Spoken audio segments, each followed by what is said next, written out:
Very good morning to you. It is 7 a.m. Wednesday, September 3rd, 2025. Back to school time. Welcome to ONNJ Mornings. I'm Ken Rosato. We'll take your calls at 888-658-0234. 888-658-0234. Mostly sunny today, maybe a few clouds in the afternoon. Highs around 79. We head to meteorologist Mike Favetta with a first check of the Garden State back to school forecast. Good morning, Mike.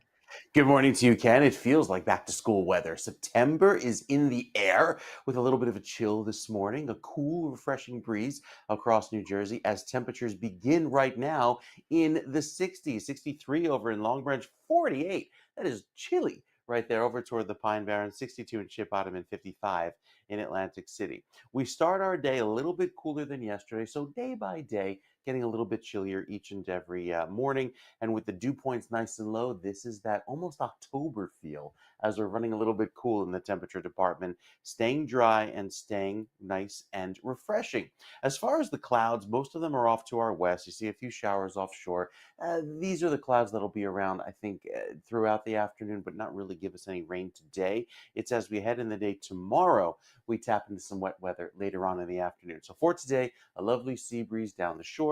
Temperatures start to moderate and it will not feel as warm. That is until we get to tomorrow. That's where temperatures start to warm up a little bit, especially with the wind shift by later on in the day. So 11 a.m. tomorrow, we see the front come in, and that's ushered in, of course, by all of those winds out of the west. And you see the wind shift as the drier weather pushes in going into Friday and Saturday, but it actually brings back more humidity, and that is with some thunderstorms. So the rest of the day today, you see some blotchy clouds in the sky. Temperatures hold in the 70s. It won't be all that warm. Then tomorrow it warms up much more inland, but look what happens off from the west. You see this line of storms come in by the afternoon. And usually this would cool us down.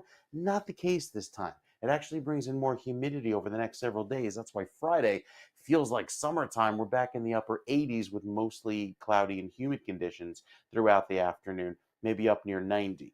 As Friday wraps up, we have some clouds that return. Temperatures hold in the 70s. It feels more humid, and that humidity sticks around through Saturday. Again, a warm day with temperatures up in the upper 80s, near 90 statewide. However, there'll be mostly cloudy skies. That's that warm front doing its job, keeping things a little bit gray before it clears out and we return back to that refreshing feel for Sunday. So a bit of a topsy-turvy rest of the week, even though it feels like the start of September and the start of school weather, it actually warms back up to this August feeling, or at least late July, with temperatures back up around 90 and high humidity before we cool down again, Ken, just in time for the upcoming weekend on Sunday. We'll talk more about that in detail with the weekend weather in a few minutes. Cool down, but really nice weather. I mean, this is beautiful early fall weather. It Can't is. really complain about this. So I hope you didn't Yeah, close it the looks pool great. yet. Uncle They Ken has to close come it by and for take a dip. Labor Day. It's upsetting. I You know, know, not but even on in my weekends. complex, they used to keep the pool open weekends through September. And I guess Uh-huh. because of money, they stopped. They I'm also used sure. to open it up like I guess the early part of June, middle of June. Now they don't open until Memorial Day. Before you know it, they're going to open it up July 1st and close it July 31st. That's where it's like, why even have a pool? Ah, While I we all know. sweat. I'm a Yeah. kvetchy old man. That's what I am. All right, Mike. It's so nice to see you again, sir. After we had our little You too. break, nice to see you back. So, all right, buddy. It is now 54 degrees, as Mike was saying. Feels like fall. 54 up and down the state at 7:04. A 39-year-old Totowa man died yesterday after being pulled from the ocean in Lavalette, and that happened at New York Avenue Beach. He was found about 25 yards from shore. Rescue swimmers from the Lavalette and Seaside Heights fire departments rushed into the water and they brought that man in. First responders worked on him for a while, but they were not able to get his heart restarted. He was rushed to Community Medical Center in Toms River. He was pronounced dead there just after 12:30 in the afternoon. Authorities haven't yet released the man's name. 7:04, and on Sunday a driver was killed. Two other people were hurt in a multi-vehicle crash that happened there. Morris County Police responded to the crash. It was in Chester at the intersection of Route 206 and Fox Chase Road. And the victims were taken to Morristown Medical Center. Detectives are asking anybody who may have seen this or may have any information to please email the investigator there, mbohen at cheaterpolicenj.org. That's MBOHN at cheaterpolice, like like a cheater, cheaterpolicenj.org. 7:05 over the weekend, Secaucus police, or Secaucus as they pronounce it in the local vernacular, say over 100 reckless drivers decided to take over the intersection of Secaucus Road and County Avenue. They did burnouts, shooting fireworks at police vehicles. Clearly, this was something set up on social media, something police have to get on top of and monitor. It happened early Sunday morning. You could see the video that police posted. This was of the scene, and they posted it on their Facebook page. They say that they will find and charge every and any participant and anyone who was even present. Officers are asking anyone with any additional video or information to please come forward as their investigation continues. But what looks like a lot of fun, maybe for a second it was, but that could have been very dangerous. Somebody could have gotten hit by a vehicle. You could have crashed the vehicle, could have gotten hurt, and then what? Then you got to be rushed to a hospital, and you tax community resources. There's a reason why it is not legal to do that. So this looks like a stupid movie with a bunch of stupid hoodlum young kids.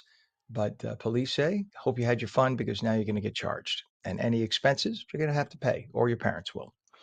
7:06, and in Trenton, a new watchdog report is again calling for the demolition of New Jersey State Prison's oldest sections. Now, get this. Some of the sections of New Jersey State Prison date back to 1836.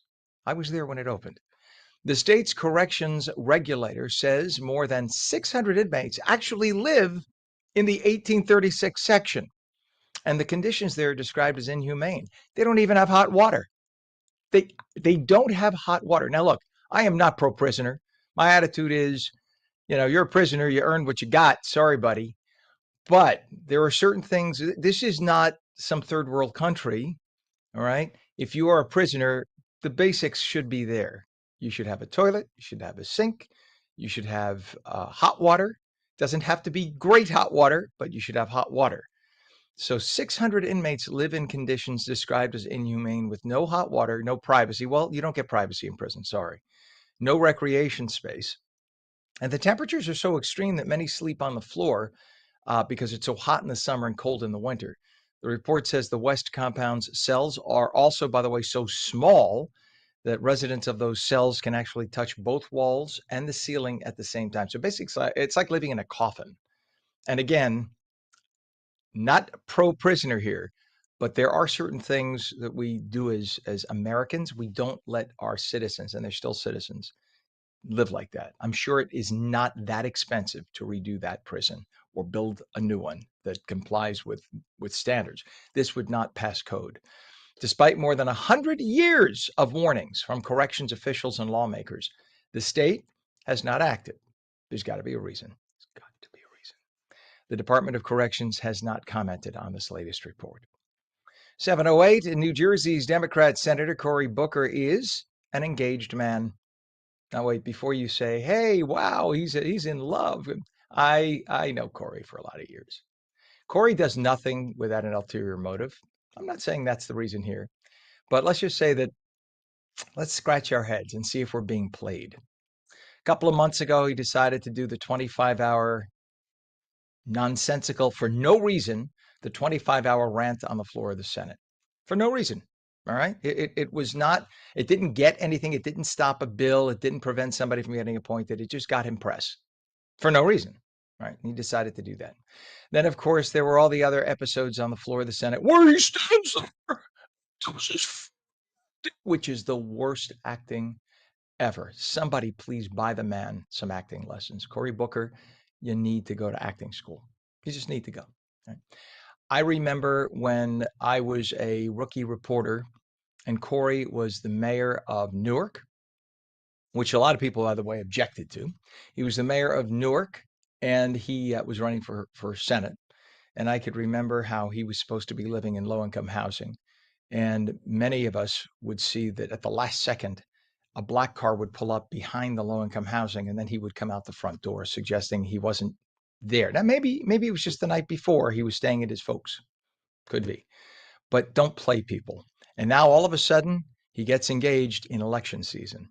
Do not be surprised. Do not be surprised if Cory Booker announces he wants to run for president. Wouldn't be shocked.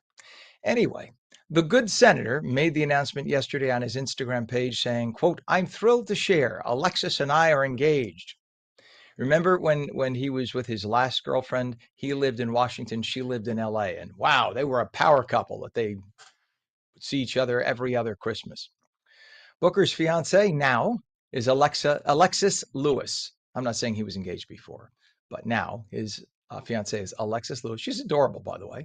She's an employee at a real estate investment firm. He's a handsome man. I hope they are a very happy couple. An aide said the two met through a mutual friend who set them up on a blind date. I wonder if they actually had their blind date together at the same time or if it was on Zoom. I'm just curious. 7:11 is our time. Not one single PBS TV station or NPR radio station in the United States, since finding out that the big beautiful bill cut off $1.25 billion in federal funding through the Corporation of Public Broadcasting, not one PBS or NPR station has even announced plans to close or lay off massive amounts of people because of the bill. Everyone said it would be the end of public broadcasting, end of Sesame Street, end of all the good things that we loved, end of Cosmos and all that stuff that we used to watch on PBS. It was over. And those of us who are in the industry kept telling it, no, it's not over, because like 85 to 90% of the funding that they get does not come from the federal government. It actually comes, there's President Trump's statement, it actually comes from donations. It should. You know why?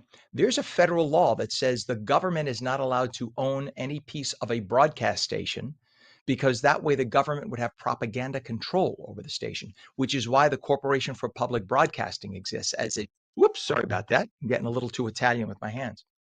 The Corporation for Public Broadcasting exists as an intermediary so that the government can give money to that. It could have a semi-autonomous board of directors, and then that can give money to the stations. You see how it works? That's the game. Because if the government gave money directly to the stations, they would have their thumb on what the stations do and say. And again, it is against the law in the United States for any government entity, not local, federal, to own a broadcast facility. So that's the reason for the CPB, the Corporation for Public Broadcasting. You see the chairwoman there of PBS. She was getting like 7-figure salary. Chair people or presidents of TV stations that are commercial don't make that money anymore. They have like triple the staff and they get triple the money in many cases. Not the little stations in little markets. No. They get very little. A lot of them run with volunteers. But like New York, I mean, I don't know how much WNET employees get at Channel 13 and Channel 21. I do know that there are people who left like ABC to go work there. So stop and scratch your head. They wouldn't leave ABC to go work there if the money wasn't, as we say in Italian, if the scarol wasn't good. So that makes you think, how is it public if they could pay more money than the commercial stations? Anyway, so the bottom line is all the people on the left were screaming that false narrative. Yeah, so are they now $1.25 billion in the hole, if you will? Yes. But all the lefty liberals who are so pro PBS, when they die, many of them don't leave their money to their kids who've been spoiled through their lives. They leave their money, I'm not kidding, to PBS. I knew somebody on the board of directors at PBS, and literally they get tens of millions, hundreds of millions of dollars every year in people bequeathing their estates to PBS. And MSNBC pundit Joe Scarborough suggested that liberal Illinois Governor J.B. Pritzker work with President Trump to fight crime in Chicago. Listen up. Concern is you have leaders in Chicago that see this, as you say. We've been reading about this for years now, every weekend, and maybe crime has gone down. But, we had the mayor of Chicago on last week saying, oh, we don't need any more police officers. Police officers aren't the answer. No police officers. I think he said no 5 times. You look what's happening this weekend. You look so, I actually think that J.B. Pritzker should do something radical. I think he should pick up the phone, call the president, and say, and I know, you don't have the constitutional authority to deploy the National Guard here and to police my. You can do that in D.C., you can't do that in Chicago. But let's partner up. These are the most dangerous parts of my state. We would love to figure out how to have a partnership that's constitutional, that respects the sort of balance of federalism between the federal government and the state government. And let's work together to save lives. Because right now, just the Hey, nothing to see here moving along.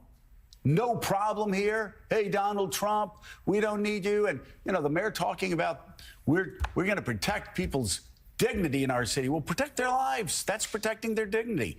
It would be radical for us to figure out a way to actually do what I've been saying from the very beginning on Washington, and that is seeing politicians creating partnerships that protect their people. Yeah.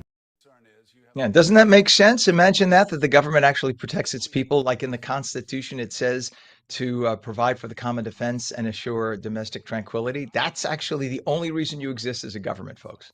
That's why we exist. Otherwise, we don't need government. Screw you. We're rugged individuals. That's how we were founded.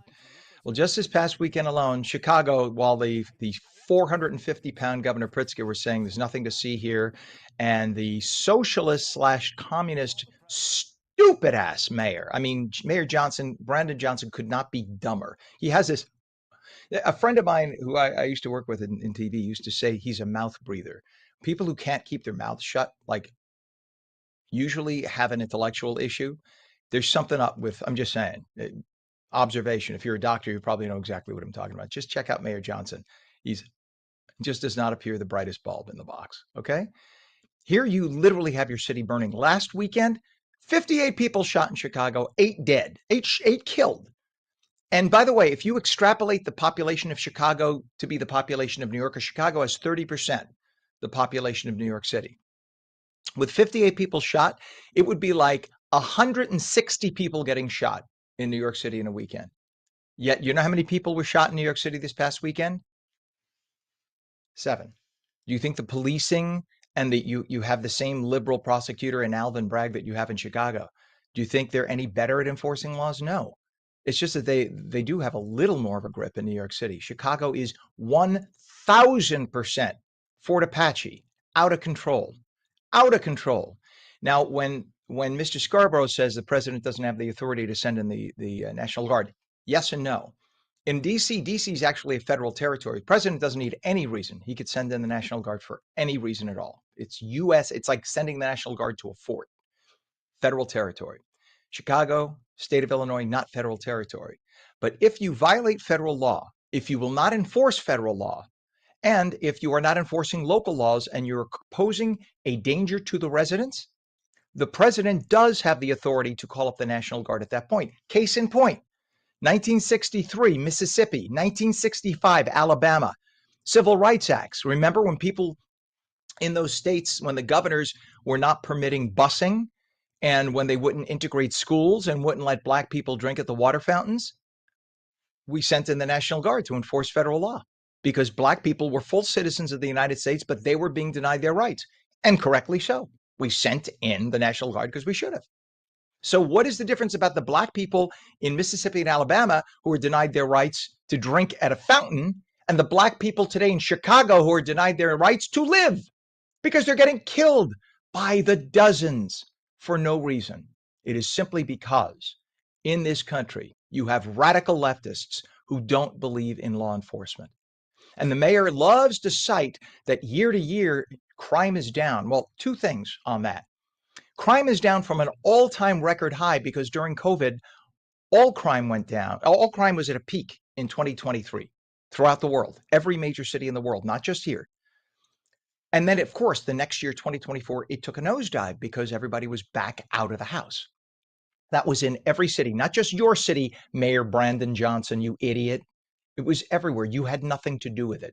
He thinks it's because of his community activities and community policing and getting young kids back to work.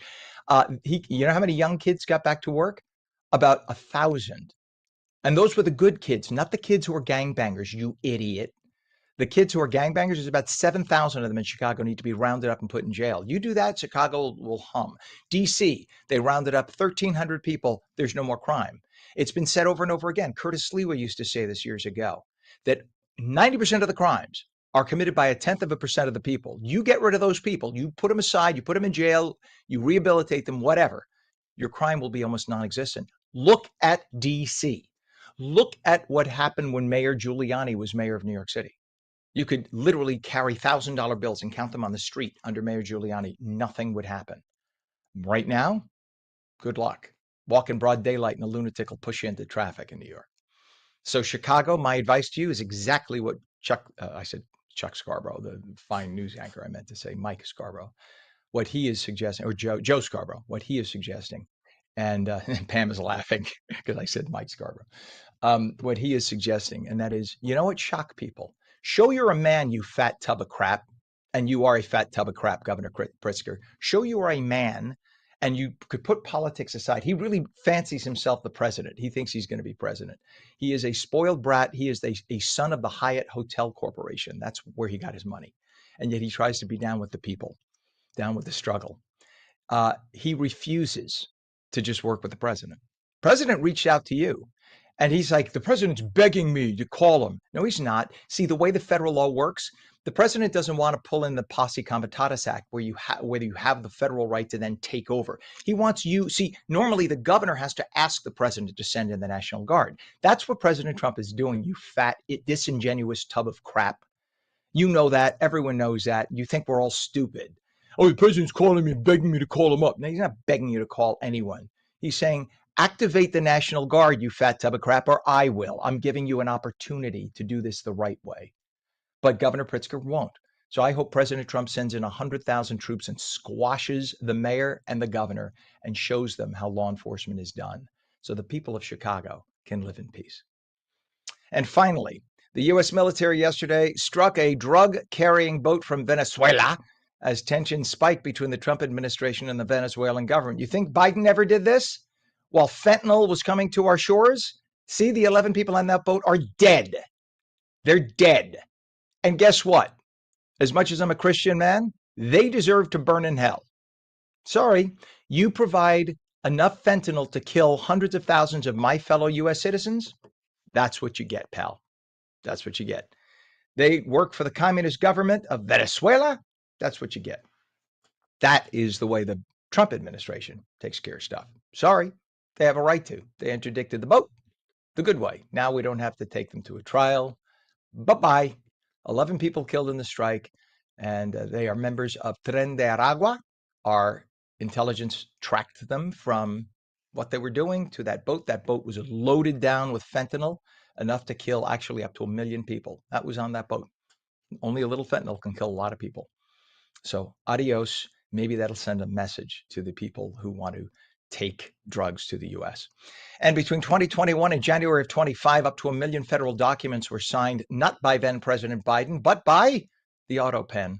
So President Trump has announced that he's swapping out Biden's White House portrait with a portrait of, I love this, the auto pen, saying it was responsible for doing any and all work attributed to the former president. Pam, we're going to forego this great break. Let's do our commercial at the bottom, please. It is 7:23 right now, 55 degrees. And in a few minutes, we'll come back with Mr. Fox. Joey Fox is in for David Wildstein because David is going to be here live in 40 minutes. So Joey Fox will have the inside edge.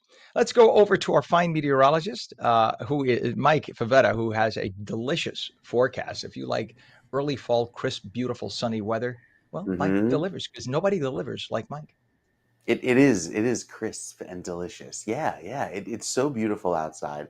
Looks sweet through this afternoon as well. A little bit of sunshine too, and temperatures warming into the mid 70s down in Monmouth and Ocean County. So a lovely way to enjoy the day, even as the little ones head home from their first day of school. Got great weather to enjoy. Maybe hit some time on the playground. 80 as your afternoon high in New Brunswick, and slightly cooler with that wind off of the water down near the coast. As far as the cloud picture, some clouds around right now, but mostly sunny, and will stay that way into this afternoon. Watching a batch of clouds offshore, but will primarily be dry today. Looks very pleasant. And the reason for that is the low humidity. Dew points stay nice and low. Anytime they're in the 40s and 50s, as is the case through today, feeling wonderful. Notice that little stripe of green east of the parkway. That is the sea breeze pushing in some of that more humid air throughout the day tomorrow, which actually works its way all throughout the state by the end of the day. So there's more humidity that comes in, making it feel more like summer is just not going away just yet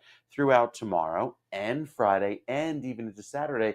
We hit those dew points in the 70s by the time we get to Saturday morning. So actually a little bit of a muggy start for Saturday morning. That keeps the clouds around for most of the day on Saturday. Sunday may have some clouds as well, and then we start to clear out and dry things out for Monday and Tuesday. Back to the sunny weather and the cool conditions. That'll make it feel like fall again. Could be some rain on the way about a week from now, but that's a system to watch. Might skip out to sea. Other than that, it is a very fall-looking forecast, even going into this weekend. With a moderately humid day on Saturday, we get a return to that beautifully dry weather with the less humidity and cooler air on Sunday, with a very fall finish to the weekend. Nice weekend weather for fall activities, especially on Sunday. I think Saturday's going to be a bit wet. We'll tell you more about it coming up with the 7-day forecast. Ken, let you know how next week looks in a few minutes. All right. Thank you very much, sir. It's 7:25. Let's take a look at traffic right now. Remember exit 34, Route 15 in Wharton, how we had the sinkhole there, months ago?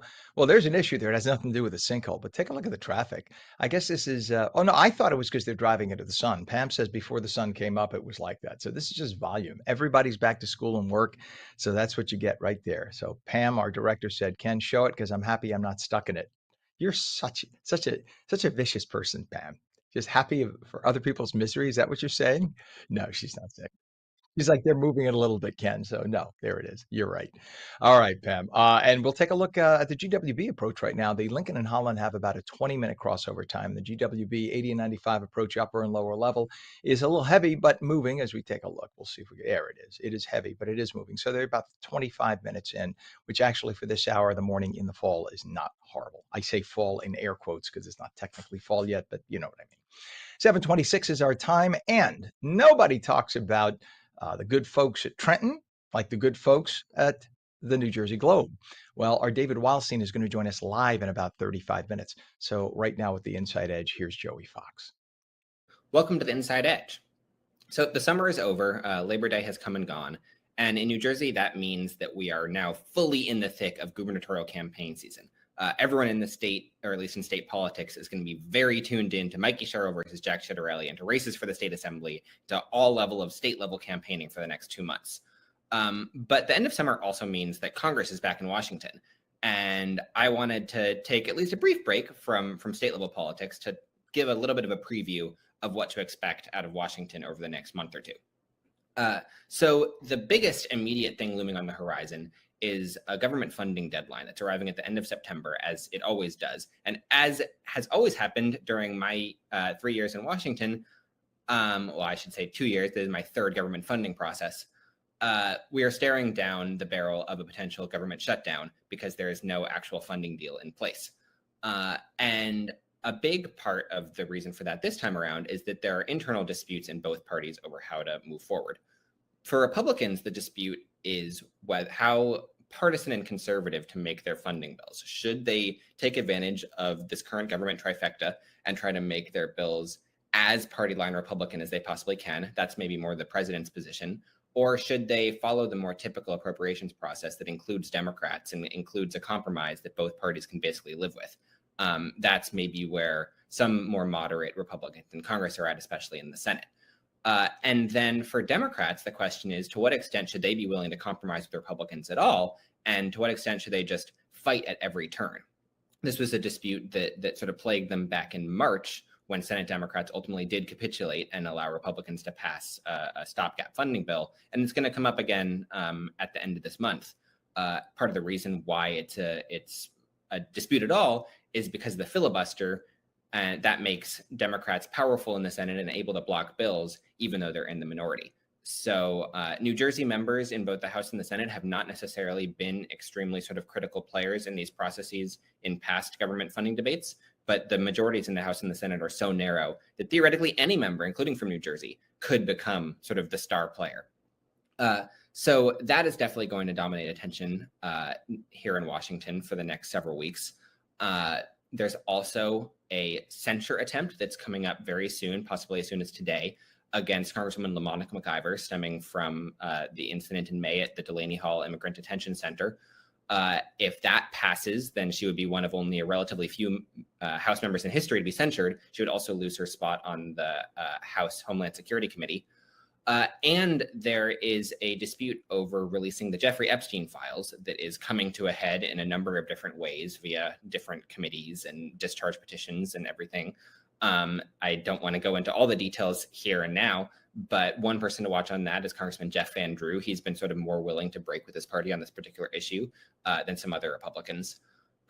Shifting to the campaign side, I also think that even though people in New Jersey will be much more focused on the gubernatorial campaign for the next 2 months, for congressional candidates looking to win in 2026, these months sort of more behind the scenes will be really critical. This is sort of make or break time in swing districts for, can you raise the money? Can you make the connections? Can you get the endorsements before November or December, when people will shift their attention to those races? And for candidates who aren't in the races yet, I mean, there's lots of districts, especially Democratic held districts, where no challengers have even announced yet. So for candidates who have not yet launched their campaigns, this is the moment this is the do or die moment. Are they in or are they out? Because if they're in, this needs to be the moment when they start preparing their campaigns. Filing deadline isn't until March, but realistically getting in the race in March is too late. And the next few weeks / months will bring potentially some new information or even resolutions to 2 long-running and important court cases. One over whether Alina Habba is serving lawfully as acting U.S. attorney, and one over whether Congresswoman McIver committed assault against federal immigration officials at Delaney Hall. So that's a lot of stuff on the federal plate. That's a lot of stuff on New Jersey's plate. And I just wanted to put it out there for everybody to understand that even as the headlines are dominated by Mikey and Jack, there's a lot else going on too.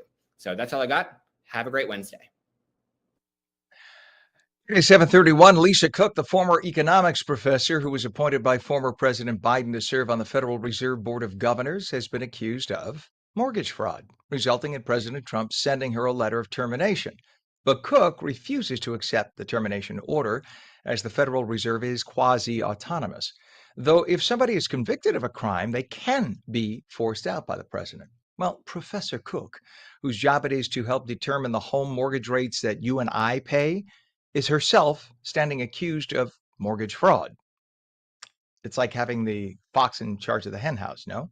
Well, she works full-time in Washington, D.C., but she doesn't list any residence anywhere near Washington, D.C.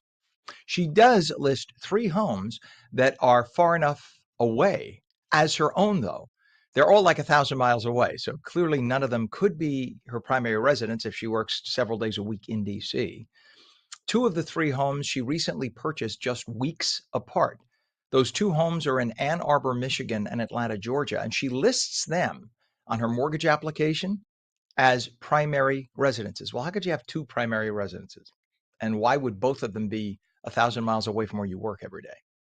She has a 3rd home in Cambridge, Massachusetts. She lists as a second residence. You're allowed to have a second residence, and you can deduct the mortgage if you live in it. Like I live between New Jersey and Fort Lauderdale, and New Jersey is my primary residence because I'm here. This is the studios in New Jersey, and I get down to Fort Lauderdale probably a third of the year, and that is my secondary residence. And I never rent it out. In fact, the building it is in is a non-rental building. You cannot rent it out. So legally, that is my second residence. This is my first. I am allowed to therefore deduct the mortgage interest from both because they're both my residence. In her case, the report is that she was listing the mortgage interest on all 3 homes to deduct. Well, first of all, how could you have 2 primary residences?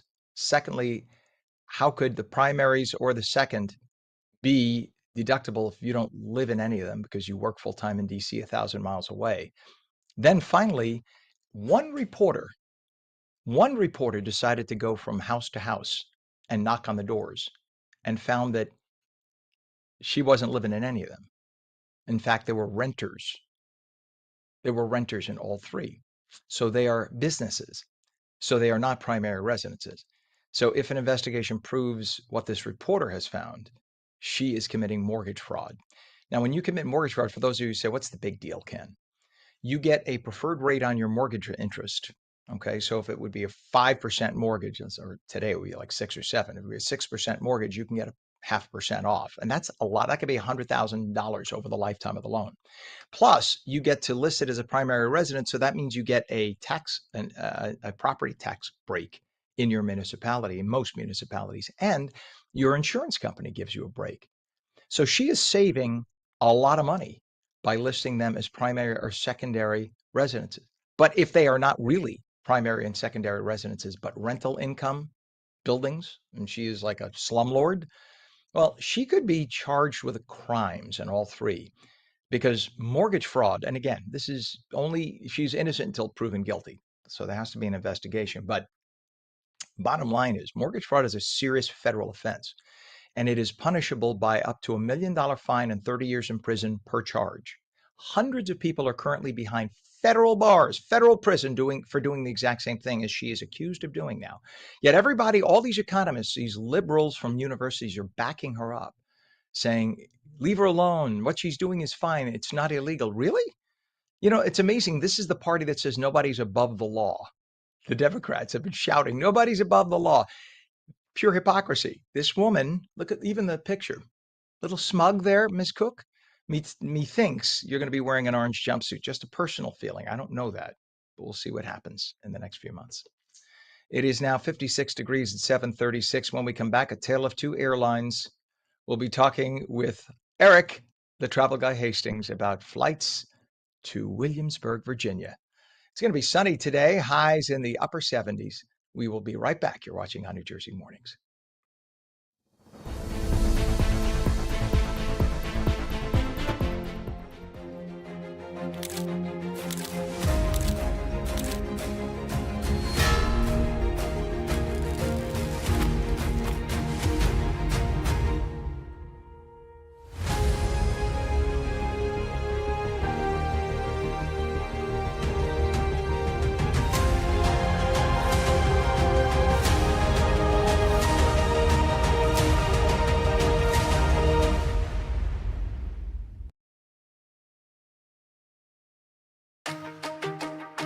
Hi, I'm Jeanette Hoffman, host of Energy Matters.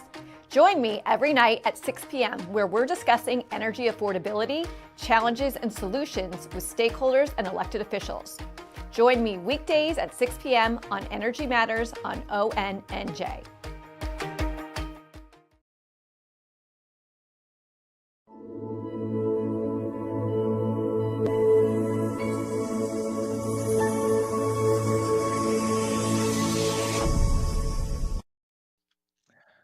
I'm 37, and we have 57 degrees up and down the state of New Jersey right now. Actually, it's a little cooler in Trenton. It's 54 in Trenton. I lied. Okay, let's do that again. It is 57 degrees in northern New Jersey, 54 in Trenton, and a very good Wednesday morning to you. I'm Ken Rosato. Welcome back to On New Jersey Mornings. Sunshine today. What a beautiful, crisp, cool, gorgeous way to start the day. Meteorologist Mike Favetta with the detailed Garden State forecast. Back to school time pretty soon. I'm waiting for the time when we have Nino getting all ready for school. Yeah, I know. My nieces are doing it this morning. They're back to school, headed back. So the school bus drive by. That's another sign that we are in the thick of the season. I know. So as we start off the day, we've got plenty of sunshine this morning. Sun glare an issue, so it's important to be aware, especially as those kids are starting their new routines and getting on the buses.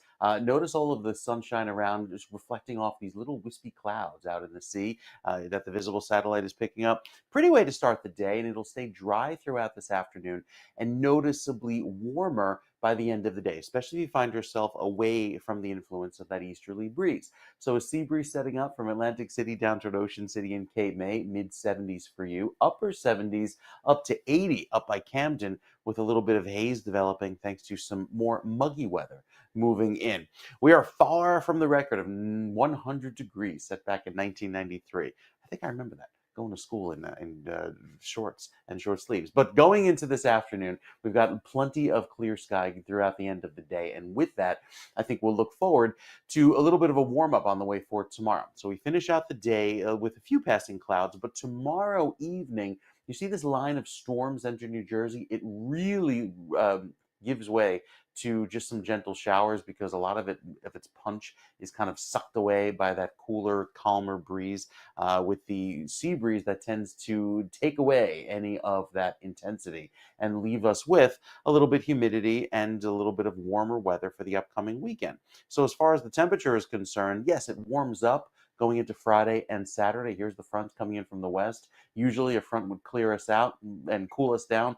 Not really the case. We're actually left with some clouds going into Friday because it's a secondary front that actually does the job of giving us some more rain and brings back some of the drier weather for the upcoming weekend. So we could be left with a few morning sprinkles on Sunday, but overall it turns drier by the end of the weekend. There's that big drop in temperatures going from the upper 80s to near 90 with the rain on Saturday to cooler and 76 on Sunday with a nice dry finish to the weekend. Monday is also very pleasant, basically where we should be in the mid 70s, starting off in the 50s each morning and climbing only to 74 by Tuesday of next week. So yeah, we get one last hurrah, at least this week, of the summer-like weather with the high humidity and then turning much drier and cooler by Sunday into Monday. It's still great looking weather by Sunday afternoon.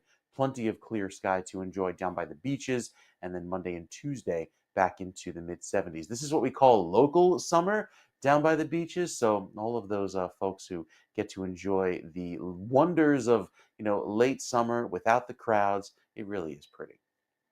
It's funny you say that because that's what they call it in Fort Lauderdale. I know you say it's always summer, but no, in the wintertime, like coming up, that's the high season. So from November through like early March, late February, that's when it's crazy. But then April, May, empty. Yeah. It is empty. You could hear crickets on the Great. beach, and we do. Mm-hmm. So we like it down there at that time because everybody goes home. They're, whatever. They have summer in New Jersey, so they don't need summer in Fort Lauderdale. Anyway, thank you so much, Mike. We appreciate it. And get down and enjoy your local summer too. 741 right now. It's 57 degrees, 54 in Trenton. And we take a look at this, something that's not so pretty. This is I-280 at the Garden State Parkway. This is westbound.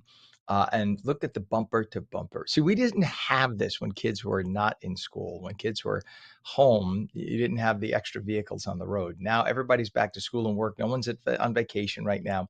So we have issues now on the Garden State Parkway. And this is 280, but it's at the Garden State. What we have now, we have delays on the GSP southbound from south of exit 149, which is Route 506, Bloomfield to 145. That is a 4-mile delay due to volume crossing by 280. Also delays northbound from 144 to 149. That is a 4.5, 5-mile delay. So the Garden State's a mess.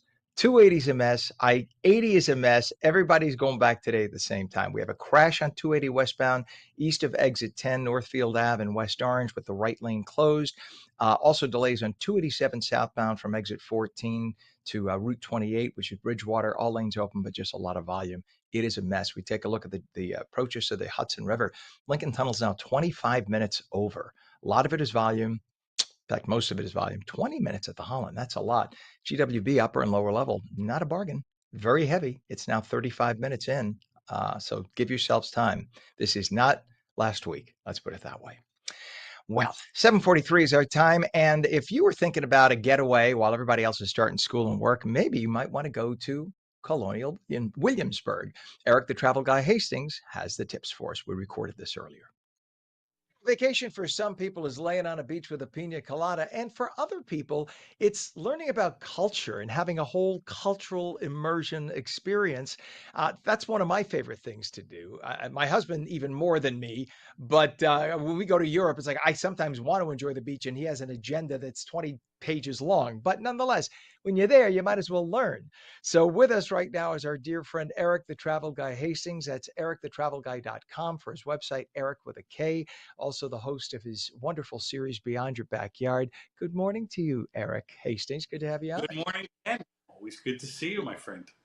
So you talk about culture immersion, and one of the greatest places in this country for culture immersion is Colonial Williamsburg. Might as well learn about our country, and you have been there. That's, in fact, one of the first in your series of Beyond Your Backyard that you did. Talk about what it was like to be there and what it's like for a visitor. Well, first of all, thank you for bringing up some video from what appears to be like 1979 when I was like 12. But, look, I look back at video of that first season, and I think, listen, I don't think this is travel confession, Ken, but I think we should talk about this for just a second. You talked about Beyond Your Backyard, and Yes. and people say all the time, still to this day, they say to me, Eric, you have the greatest job in the whole world, and I can't argue with them because I do. I love making that show. However, I will tell you, as you know, Ken, traveling for a living, frankly, is really annoying. It's stressful, it's annoying, it's expensive. You don't get to be in the place that you're talking about being because you're in a hotel, you're on an airplane, you're in a train, you're in a car rental, you're in an Uber, you're fighting the weather, you've got people pointing cameras at you all day long, you're on in front of lights, you've got wires all over you with microphone. It's very annoying. It's very stressful. Frankly, just thinking about it stresses me out. But Ken, I'm telling you, I love doing it. And it's worth the sacrifice. Yes, I know, friends, sacrifice. It's worth it to me. And that's why. The very thing that you're talking about is the personal reason I love doing the gig. And Colonial Williamsburg is one of the first places that I truly started to understand that, because no matter what vacation you're on or you're planning, there is an opportunity to learn something, even if it's a tidbit, just a little nugget. You don't have to go on an educational trip. I'm just telling you, you step into one museum, you step into one protected land over there and learn why that land is important to that particular place. You eat at a restaurant where there's food from people that were here, thousands of years ago. Whatever it is, you can always learn a little something on every vacation you're on. And you know what gets me is we always assume that we are the most advanced culture ever. We look at ourselves with such narcissism, and we think that, oh, we are the epitome, we're the pinnacle of civilization. Well, the people who lived in Colonial Williamsburg thought of themselves that way as well at the time, and they got Well, around by horse and carriage, and they dressed to the nines, and they had slaves. Unfortunately, we talk about. Thomas Jefferson, of course, was there, and he had his estate Monticello, but he had a slave, or as we call her, an enslaved person, because he truly was madly in love with her, Sally Hemings. He had 6 children with her. Many people today are descended, black and white, who claim their bloodline directly to Thomas Jefferson and or Sally Hemings. But it's fascinating. You learn all about that there. And it's a total, as you say, immersive culture. Everybody on the streets are dressed in that time zone, right? In that time period, the well, late 1700s. this if Kevin were here, our executive producer of this show, he would be nodding his head saying, "Oh, yes, I can attest that this is the truth." I tell you, so many times on this show, we talk about what we're going to be doing on the storylines and whatnot. And that Colonial Williamsburg was one of the first times that we actually interviewed someone in character. And I remember those meetings where they were like, "Okay, and then we have an interpreter." They call them interpreters, whatever. We're going to have an interpreter, and you're going to conduct an interview with them in character. I'm like, that's not going to work. Of course, I'm like the cynic. I'm like, that's going to be terrible. I'm going to hate it. It's going to be awful, but we're going to try it. We're going to give it the college try, right? So Bill Barker is the guy's name. It's in this episode. It's prominently featured in this episode because we sat down with him and did a one-on-one with him in character as Thomas Jefferson. And I kid you not, Ken, I know you've been in this position before. You listen to what they're talking about and you're like, oh my God, this guy is this guy. You feel like you are talking to Thomas Jefferson, and there was no subject that was off limits. Again, we're making a travel show here, so we're not getting into the history of politics and whatnot. But nevertheless, it was stunningly fascinating, and every interpreter at Colonial Williamsburg is that way. They're so passionate about the subject matter. You can't help not to learn something from them. Isn't that fascinating? I love that. So when you know the person's talented when you start asking the questions and you believe you are asking the question of the actual individual and getting the answer. Yeah. Like you could get the answer to any question. It's like someday I'd like to sit down with Jesus and ask him a million questions. And it's like getting that opportunity to literally get it from the mouth of Jesus, in this case, the mouth of Thomas Jefferson. Just fascinating. And it's what's so fun about it is while it's educational, it's not boring education because every minute is I mean, how often can you say you get to experience living centuries ago and what it's like? And there are wonderful hotels that stay in that theme in Colonial Williamsburg. Absolutely. And again, I think there's listen, my producing partner, my dear friend Gary Littman is on vacation right now. He's in the middle of the jungles of Costa Rica with his wife and young children, which again, that sounds like torture to me. Like, but that's me. Now he's having a grand old time, right? Now he's texting me while we're talking about this, and he's talking. I don't know what he's talking about, but he is loving it because that's the kind of vacation they want. And again, when you've got young children and you want them to sort of understand and give them, yeah, you can go to Disney, you can go to Universal, you can go to lots of theme parks, you can take them to Great Wolf Lodge if you want to.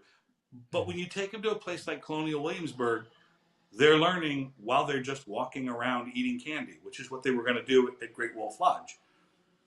That's fascinating. And by the way, if you did want to have a multifaceted type vacation, Virginia has some of the prettiest beaches in the country too. Not as nice as New Jersey, but you could get in a car, you rent a car and take the family for a night or two. If you take a week in Virginia, take the family for a night or two to the shore and enjoy the Yeah. beach.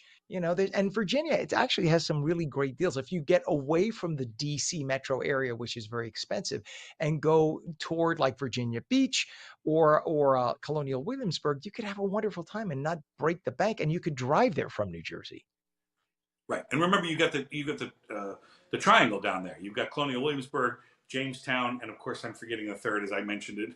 As we didn't talk about it, I didn't prepare for it. But you go down there, and again, you just by virtue of showing up, you will learn something, because there's something to be said for too. Remember, this country doesn't have a lot of European history. It's only a couple hundred years old. I mean, it has lots of indigenous people history, but you learn just by virtue of you being there. You will learn something, and that's a pretty cool thing.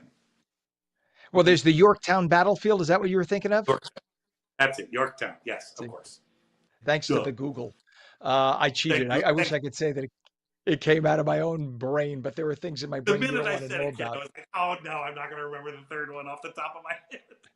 Oh well. I've been there many, many, many times. Hey, I've had to interview politicians when I was over at Channel 7, and I've now learned that whenever you do an interview, always write in your notes the name and the title of the person at the beginning and at the end, because when you get to the end, when you want to say their name and it's not there, you don't want to be on camera pulling back to the top of the interview to find. Thank you so much, Joe, Councilman Joe, for being with us today. Anyway, it sounds like a fascinating vacation and just an educational one too, and definitely one that it doesn't probably take tons of planning. And while everybody else is trying to get to the Caribbean during the summertime, take your family and go to Colonial Williamsburg and really enjoy yourselves and have a vacation where you should spend at least one vacation with the kids doing a good educational thing. It's great. Absolutely. All right. Eric, the Travel Guy Hastings, ericthetravelguy.com. That's Eric with a K. Also the host of Beyond Your Backyard, all the wonderful videos you'll find on YouTube. I counted 2.27 million videos that you've posted on YouTube. That's quite a lot. And your buddy did all the shooting and editing. Is that right? Harry, Kevin, Jason. I mean, I have the greatest crew in the world, and that we should do a show of us making the show. I mean, because all day, all the planning, just like going on vacation. It's funny, we talk about that. I know we have to go, but we talk about that too. We talk about the fact that we do all this planning for the travel show that we're making, and yet when we show up, guess what? It's a little bit different than we planned, and we have to call an audible, and we have to figure out where the sun is. We have different. It's the same idea when you go on vacation. It's not going to be exactly the way you planned it, and guess what? It's going to be just fine. It's going to be okay. All right. It sounds like listen, I like it. I think that's a wonderful thing. Maybe because I've done a lot of vacationing and I live part-time in Florida, so there's always beach that I enjoy vacations like this. So it's a good thing to experience. Eric, the Travel Guy Hastings, our dear friend, Eric with a K, ericthetravelguy.com. Thanks for being with us, buddy. Thank you, my friend. Always good. Of course, that was a pre-recorded segment. That's why I'm in a different outfit, different ensemble right now. 7:54, a man who's always in a lovely ensemble. Here's meteorologist Mike Favetta with a very nice Garden State forecast for back to school and work. Good morning, sir. Good morning to you, Ken. Yeah, it is a beautiful start to the day in northern New Jersey. We begin our morning nice and cool in the 50s, but quickly warm into the 80s up toward Wayne and Hackensack. And this usually happens with the low humidity, nice dry air that's in place, allowing the sun to do its job and warm us up nice and quickly. through the afternoon. 79 is your high over in Newark today. So the ongoing drought is now moderate over toward northern sections of Morris County through Sussex and even over in Bergen County, because we've only had about a quarter to a third of our average rainfall over the last 30 days. It's been rather dry, anywhere from a 2 to 4 inch rainfall deficit now for most of the state, that dark shade of red extending all the way down toward Cape May. So we could use some good tropical moisture, just not all at once. But there is our next tropical development chance that's happening down off the coast of Africa. This may become the next storm named or Imelda as it works westward in the next few days. Throughout the middle of the month, cooler than average conditions expected. So it does get nice and cool for next week after the little bit of a warm up remaining for this week. And then rain chances will be slightly higher than average as well, I think, through the middle of the month. So overall, looking pretty good here across New Jersey. With warmer weather expected throughout tomorrow and Friday, it'll actually feel quite humid and warm on Saturday.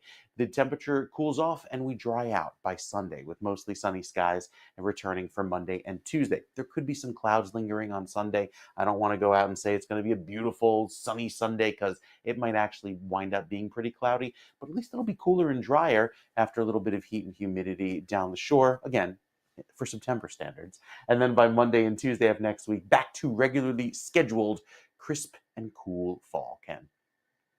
Right. My gosh, crisp and cool. Those are nice words. Yeah. I appreciate you, Mike. Thank you, sir. Here's something that you won't appreciate. Take a look at this. This is I-287 northbound. There are delays reported right now from north of exit 8, which is Possumtown Road, which is what you're looking at right there. That's Possumtown Road, in Piscataway, where I guess little kids can get biscottis.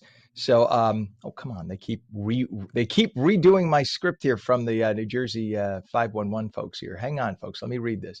So there are delays on 287 northbound from north of exit 8, Possumtown Road, and Piscataway to north of exit 10, Franklin Township. All lanes are open, as you can see, but that is bumper to bumper volume.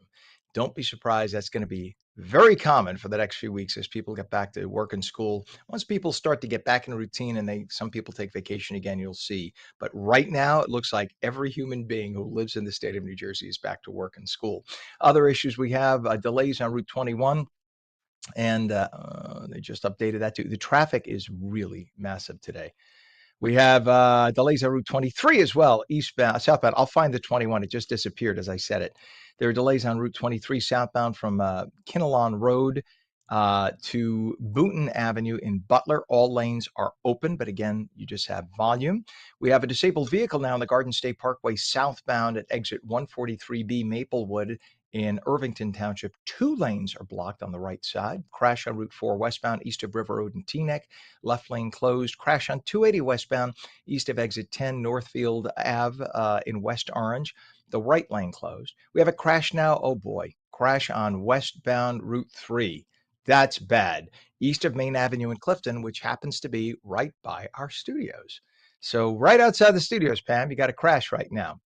And the left lane of the 3 lanes closed on this time of year on a good day. That's bumper to bumper. So it's going to be interesting to see what that looks like right now. We don't have a camera on it yet. We'll find it. The approaches to the Hudson River. Right now, the Lincoln and Holland Tunnel. So Lincoln Tunnel is 25 minutes in. Holland Tunnel is 15 to 20. And the GWB upper and lower level approaches, take a look at what we got here. Very heavy. Now, we're talking 45 minutes on the lower level, which is on your left. And it is 35 minutes, the upper level on your right. And again, there is nothing reported. There are no incidents. It just says here, I'm reading it here. It says that it's just volume. We have delays. Yeah, it's just volume, travel time 35, travel time 40. Yeah, this is all. I'm sorry, I'm just double checking because they just gave us an update live as we're live on the air. So that is purely volume heading into Manhattan. So everybody's back going in at the same exact time. If you're heading into Manhattan, give yourselves extra travel time. If you haven't left yet, call your boss and either, gee, have a tickle. Just saying. I didn't tell you. Just saying.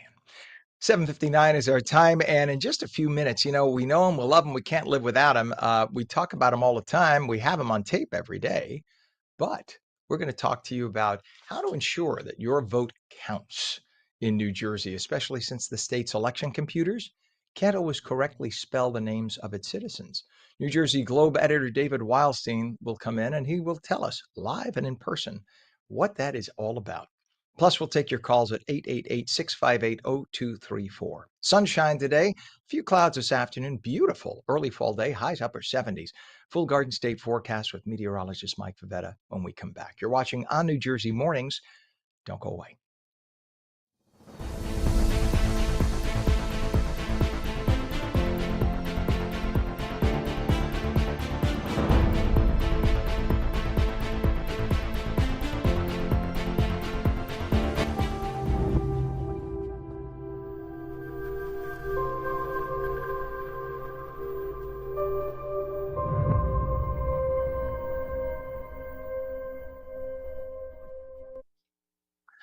Very good morning. It is 8 a.m., Wednesday, September 3rd, 2025. Welcome back to On New Jersey Mornings. I'm Ken Rosato. We will take your calls at 888-658-0234, 888-658-0234. You know, if you like fall weather, boy, oh boy, and I'm going to tap dance and talk about it a little bit before I even go to Mike. It is delicious for the next few days. This is really what early fall, late summer is like. It's still nice enough to go to the beach if you want or lay outside. But like right now, if you go outside, it is crisp, it is fresh, 56 degrees, humidity isn't too high. It's perfect to just have your coffee out on the deck. This is just ideal weather. Walk the dog, perfect. So if you want to find out what the rest of the day and the week is going to be like, I got a guy who knows. I got a guy. Let's head to meteorologist Mike Favetta. He has a check of the full Garden State forecast, and boy, is it a good one. I'm running out of gold stars for his report card. Mike, good morning to you, sir. Oh, he's coming on. I know he's coming on. I'll start singing "To Dream, the Impossible Dream." Mike will come on. He's putting on his mic. We had a mic issue, so there he is. Oh, okay. Ken, Is he ready? You tell me. All right, good there he morning. is. Hi, my Good morning, mouse Mike. I was going to froze. I'm sing "To trying to Dream, get the it. Impossible Dream." Man from La I Mancha. heard the whole thing. I heard the whole thing. My mouse froze, so I'm trying to No. work. See, it must be that mouse that I don't know. Somebody in this station worked for it for the last 20 years, because clearly this mouse is not letting me change from the 7-day. So if you give me 1 second, I will It's try and okay. unstick I'm going to this start. mouse. I'm going to start singing. Let's take another Broadway show. People who need people are the luckiest. We'll see. If you want tune out, I'll give you tune out. Are the luckiest people in the We're there. world. We There made we it. are. How about Good that? We morning, made Mike. it. Good morning to you. Oh, and I forgot to reset the camera, so you're going to see black for half a second. Okay. What a Let's morning see. How about it this? is. To What a morning dream, it is. the impossible dream. I could see David Okay. Wildstein in the wings right now going, "Oh, Jesus Christ, just give me the camera." Right. Yes, this is the morning David wished he was recorded. We've got a great start to the day. Got a great start to the day. Now that everything a posto, tutto posto, we're back to normal. Let's get the Grazie a morning Dio. started. Okay. All right. We'll start. We've got a beautiful start to the day. Lots of sunshine. See, if you tune in now, you think, what's going on? Everything is fine.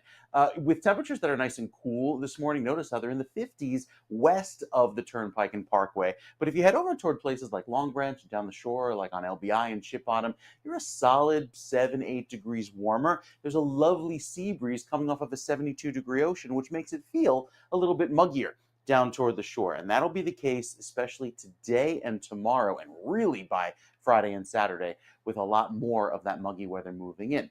That takes over throughout the beginning of the weekend. But as for the present, it starts off very cool, very chilly, starting off beautiful, in fact, to begin our day. Nice and dry with a low humidity. And it stays pretty going into this afternoon. Notice the wind, which is around throughout the end of the day, coming in from the east, gusting at times up to about 16, 17 miles an hour, maybe getting up to 18 miles per hour there on LBI. It stays pleasant today, but the wind really picks up tomorrow, gusting up to about 20 miles per hour statewide in advance of the front that brings in some thunderstorms by tomorrow evening. Once that front passes through, typically we'd clear out and turn drier.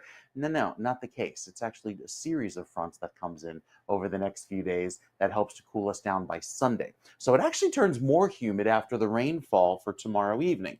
Again, today climbing up into the upper 70s, maybe touching 80, mix of clouds and sun, overall looking fine. It's tomorrow starts off a little muggier, a little warmer, climbing into the upper 70s, and then look at the line of storms that comes in from the west by dinner time. That will give us a quick round of rain and keep it humid and warm into tomorrow evening. That'll send temperatures into the upper 80s by Friday with the sunshine, maybe near 90 by Saturday. So it gets pretty warm around here to start off the weekend, kind of like a throwback to summer after we have the regularly scheduled fall that comes in just in time for the day that everybody starts school. Look at Saturday at noon, 89 degrees, both in Hackensack and Newark, and even 89 down toward Trenton and Camden. Another round of light rain comes in, keeps it warm throughout Saturday evening, and then the wind shifts on Saturday night, clearing us out and cooling us down for a much more pleasant and cooler Sunday. So the next few days actually turn quite warm. We're in the upper 80s throughout tomorrow, Friday, and Saturday. Another chance of rain after the storms tomorrow evening on Saturday, and then much drier and cooler by Sunday. We'll tell you more about that, Ken, with another check of your forecast coming up. All right. Thank you so much, Mike. 56 degrees right now, northern New Jersey, 54 in Trenton, and we have a mess of traffic.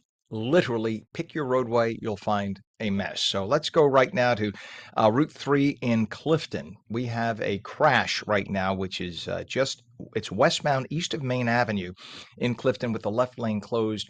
On a good day, this is a mess. Look at what you have now. You have rubbernecking on the eastbound side. The eastbound side is on your left. On your right is the westbound side. No, do I have that backwards, Pam? No, that is the westbound. All right, because look, for a second I got confused. I used to live right off that exit. So this is causing an absolute nightmare, backing up traffic about a mile and a half right now, and that will exponentially grow with the morning drive because people take that to get to the Lincoln Tunnel from in northern New Jersey.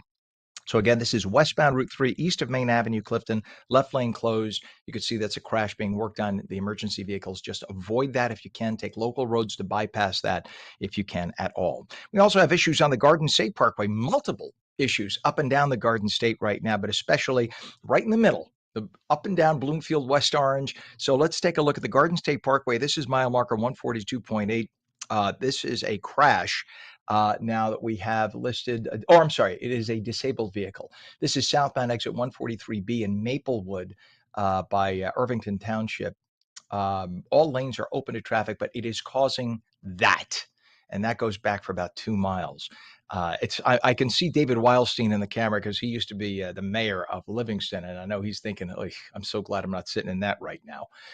We have a crash on Route 4 westbound east of River Road and Teaneck. The left lane is closed. Crash on 280 westbound east of exit 10, Northfield Ave and West Orange with the right lane closed. And then the approaches to the GWB are all pretty heavy right now. We have 30 minutes at the Lincoln Tunnel. Earlier issues we had in the center tube, we have 20 to 25 of the Holland, and we look at the 8095 approach to the GWB upper and lower level, now 35 to 45 minutes. You can see the lower level on the left, upper level on the right. If you're going to Manhattan and you're not taking mass transit, you're going to be sitting in traffic, my friends. Mass transit's not doing so badly right now. Pretty good for first full week back.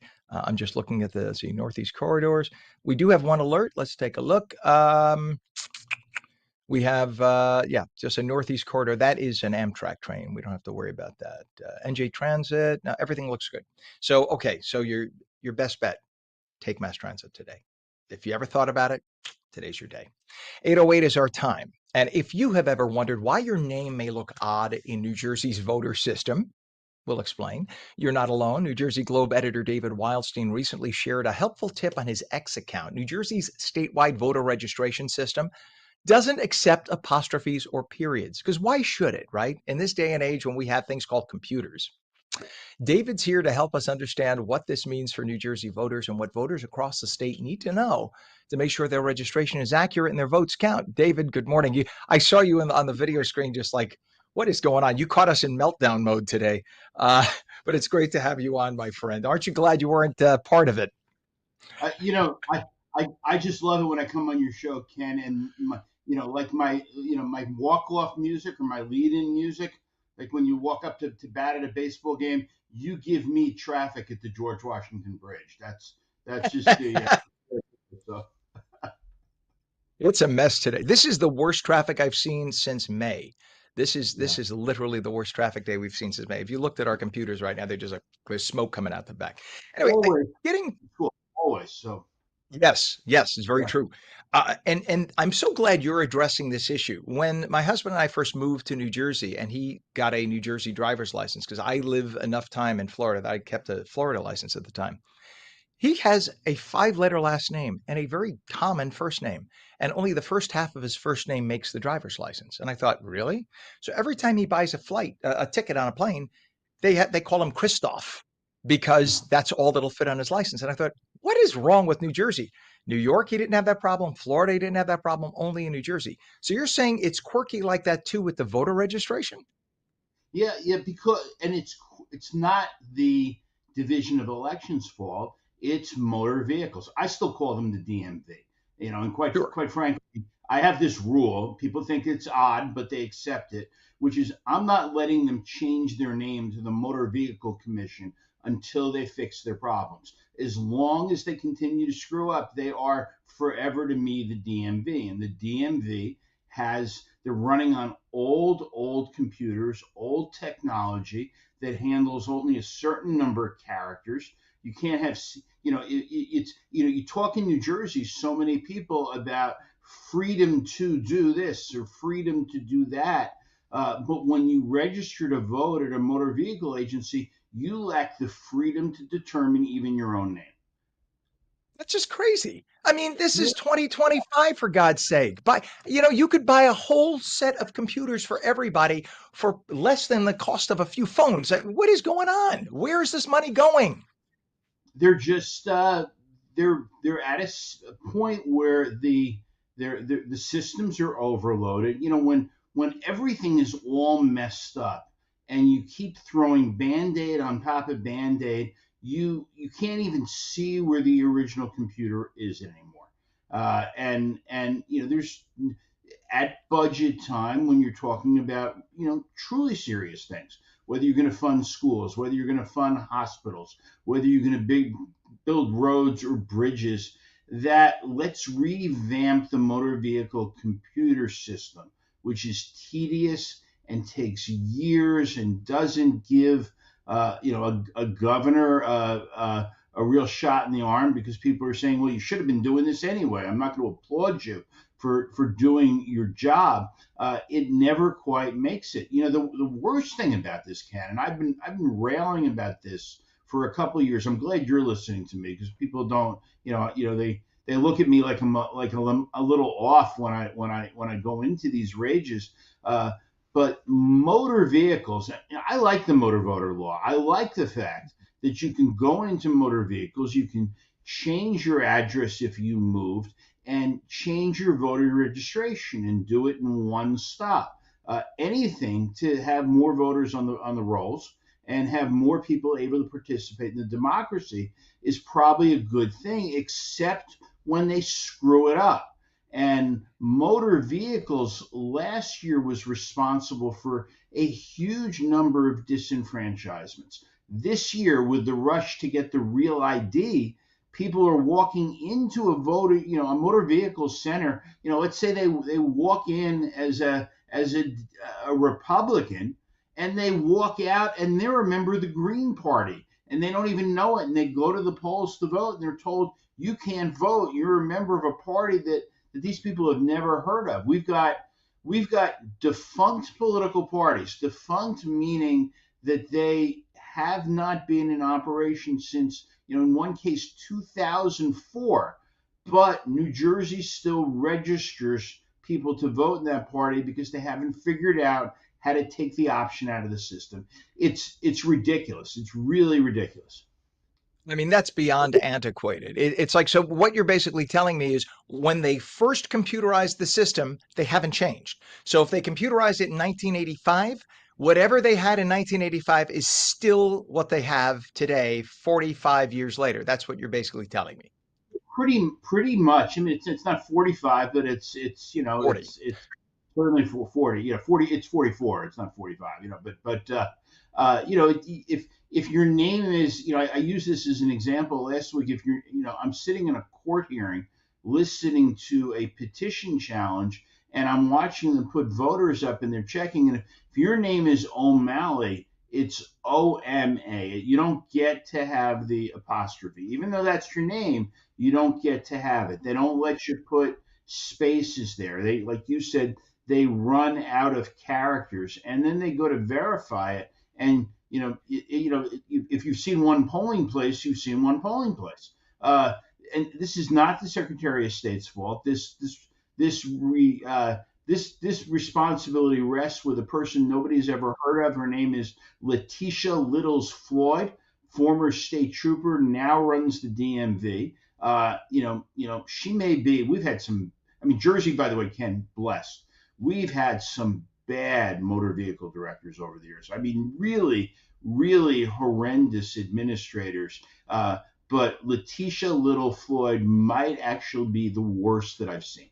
Well, that says a lot. You're on top of it. So that says a lot. David, I got to cut us short only because we have a bunch of interviews lined up. But I'm with you. Let's come back. Let's do a whole segment on this again because, like, if you have, like you said, O'Malley, if you have St. John, ST period, you can't have the period. If you have a hyphenated last name, to hell with the hyphen, it's gone, right? You just have to meld it all together. If you could fit more than 8 characters, it's just ridiculous. And the problem is it impacts us when it comes to passports, when it comes to getting airline tickets and everything else, because that's on paper in the state of New Jersey what your legal name appears to be.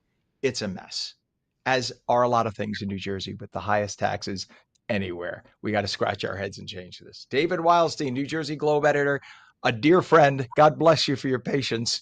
Always thank you for coming on. You got it. It is now 8:16 and 55 degrees. I'm with him. When we come back, JC Families is holding its annual back to school picnic. We'll tell you what to expect this year and how you can take part. We'll be back in 30.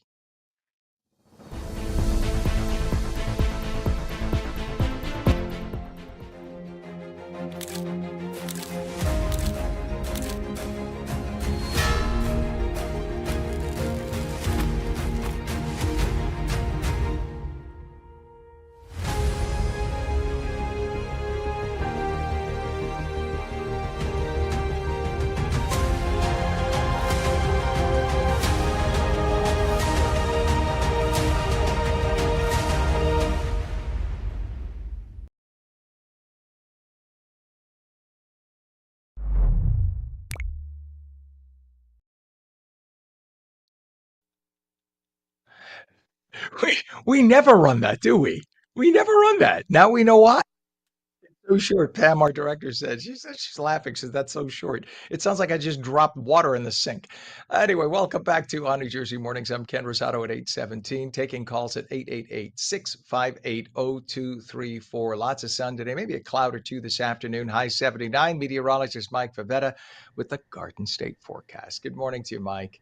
Good morning, Ken. A very pretty day ahead. It's a nice start with plenty of clear sky around, and it feels lovely with the low humidity, the dry air, lots of sunshine across New Jersey, and we'll keep it clear going into this afternoon. In fact, our forecast in central New Jersey has temperatures climbing into the mid-70s at the shore, upper 70s near 80 inland like in New Brunswick and back over toward Princeton.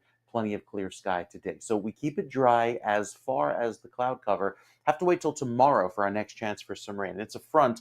It's actually this piece of energy moving over the Great Lakes right now that works in our direction, gives us some clouds throughout tomorrow afternoon, and then a line of storms by the end of the day. It'll also raise humidity. I'm not talking anything severe, but enough rain to be measured at least. And since we haven't had much measurable rainfall, at least in the last few weeks. Our forecast brings back the humidity going into Friday and Saturday, higher humidity, unusually high, even into Saturday afternoon. And then by Sunday, we start to clear things out, bring back some clouds to start off next week, but overall it'll be a drier, cooler feel with sunshine returning throughout Tuesday. And then into the middle of next week, I think we're relatively dry. Maybe have this little shower scoot offshore. But other than that, it'll feel more like September should, because the next few days will be like a throwback to summer with all of that warm weather that lasts through Saturday, 86 and humid. That's more like a July forecast in the middle of or in the beginning of September. And then by the time we get to Sunday with the drier, cooler weather, it'll feel much more pleasant. That's the good apple picking weather, and it'll feel great with just a few clouds around. Feel like fall, certainly, as we head into Sunday and most of next week. So next few days, a little more humid, and then we get a nice cool down again, just in time for Sunday, Ken.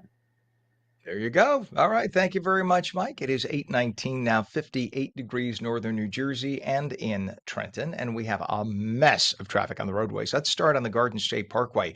We have a crash right now on the Garden State Parkway. Let's take a look. This is at exit 142. The Garden State Parkway actually was a disabled vehicle. I keep saying a crash. Disabled vehicle, nonetheless, causing the same issues. It is on the GSP southbound at exit 143B in Maplewood.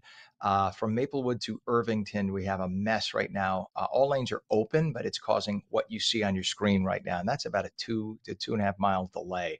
Crash on Route 4 westbound east of River Road and Teaneck with the left lane closed. We have a crash on 280 westbound east of exit 10 Northfield Ave in West Orange with the right lane closed. And then if we go over to Route 3 again, let's take a look at the Route 3, Route 17 merge. This is on Route 3. But this is to illustrate how far traffic is. So this is Rutherford, but the traffic is backed up from Clifton to Rutherford. That's several miles, and that's because of a crash that happened about 40 minutes ago, and that's at where is it here? That's in Clifton on Main Avenue. So because the left lane is closed in Main Avenue, Clifton, it's backing up traffic all the way to Rutherford. So Route 3 is a mess right now. Ken, which direction? We're talking westbound. So westbound east of Main Avenue is where the issue is. We have a lot of reverse commuters coming out, so that's causing that problem. And you have eastbound rubbernecking delays as well. The Hudson River crossings are not so great either. The Lincoln Tunnel right now is 25 to 30 minutes. The Holland is 20, and the GWB upper and lower levels not so great, 35 to 45. If you take a look here, we have the lower level on the left, upper level on the right, basically stopped. They're telling us it's 35 on the upper and 45 on the lower. So give yourselves lots of extra travel time, please. 8:21 is our time, and with the new school year, which is exactly why you have that traffic, everybody's back to school and work. With the new school year now started this week, JC Families is welcoming everybody to their back to school picnic. See, that's a nice thing to think about. The event is free.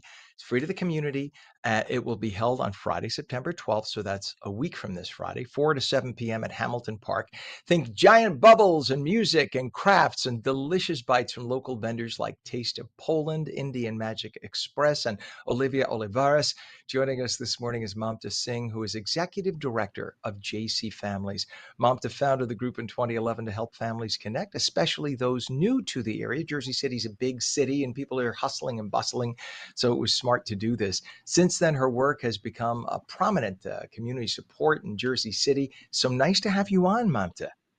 Good morning. Thank you for having me, Ken. And yes, JC Families has been providing resources, free resources through the website to the families moving from around the world to Jersey City. As you know, Jersey City is a hub for immigrants and most diverse city. I think one of the most diverse cities in America. And a back to school picnic, I think it's the 7th or 8th annual back to school picnic, just welcoming families to connect with each other and also providing resources or connecting businesses to the families for after school classes or winter classes, fall classes. And this is one of the events. We organize 15 to 25 events in a year in Jersey City, Hoboken, and hoping that we will take it forward even beyond Jersey City and Hoboken. Yeah, that's the thing. It is such a big, dense city, densely populated, congested, but it's a big city. It's one of the biggest cities in the state of New Jersey with that incredible view of Manhattan. And I'm sure for a lot of people who move there from other parts of the world and they see this very inundating skyline of Manhattan right across the Hudson River, that it could be a little over the top. And when you first come there and you're struggling, you get your new job, you got to get the kids settled in school. It could be a lot. So what a nice opportunity for new people, new couples, new kids coming into the community to meet people who've been there, who could say, if you want a good deli, you got to go over here. Hey, if you want a great place to shop, go over here.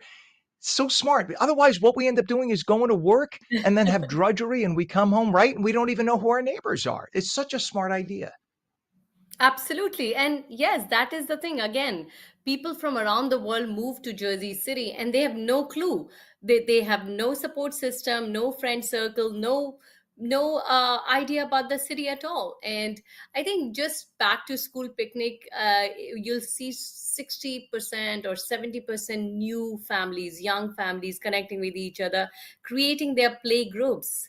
That is another important thing. If you realize, if you're a new parent, you want to have toddler play group or music classes for them, story time. So that has been great. And Jersey City is growing. We have around 300,000 people in the city.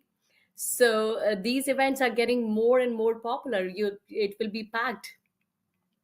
Yeah, and I find that because I've been in and out, I've had friends in Jersey City and Hoboken, and those always remind me of the communities where when you're young and starting out and single, whatever, you come there because everything is near you and you just want a place to sleep. And then when you are a young family and you're just first moving to the area and you don't know what to do and you're trying to get established, it's the perfect place. Again, resources are nearby, you could walk to things.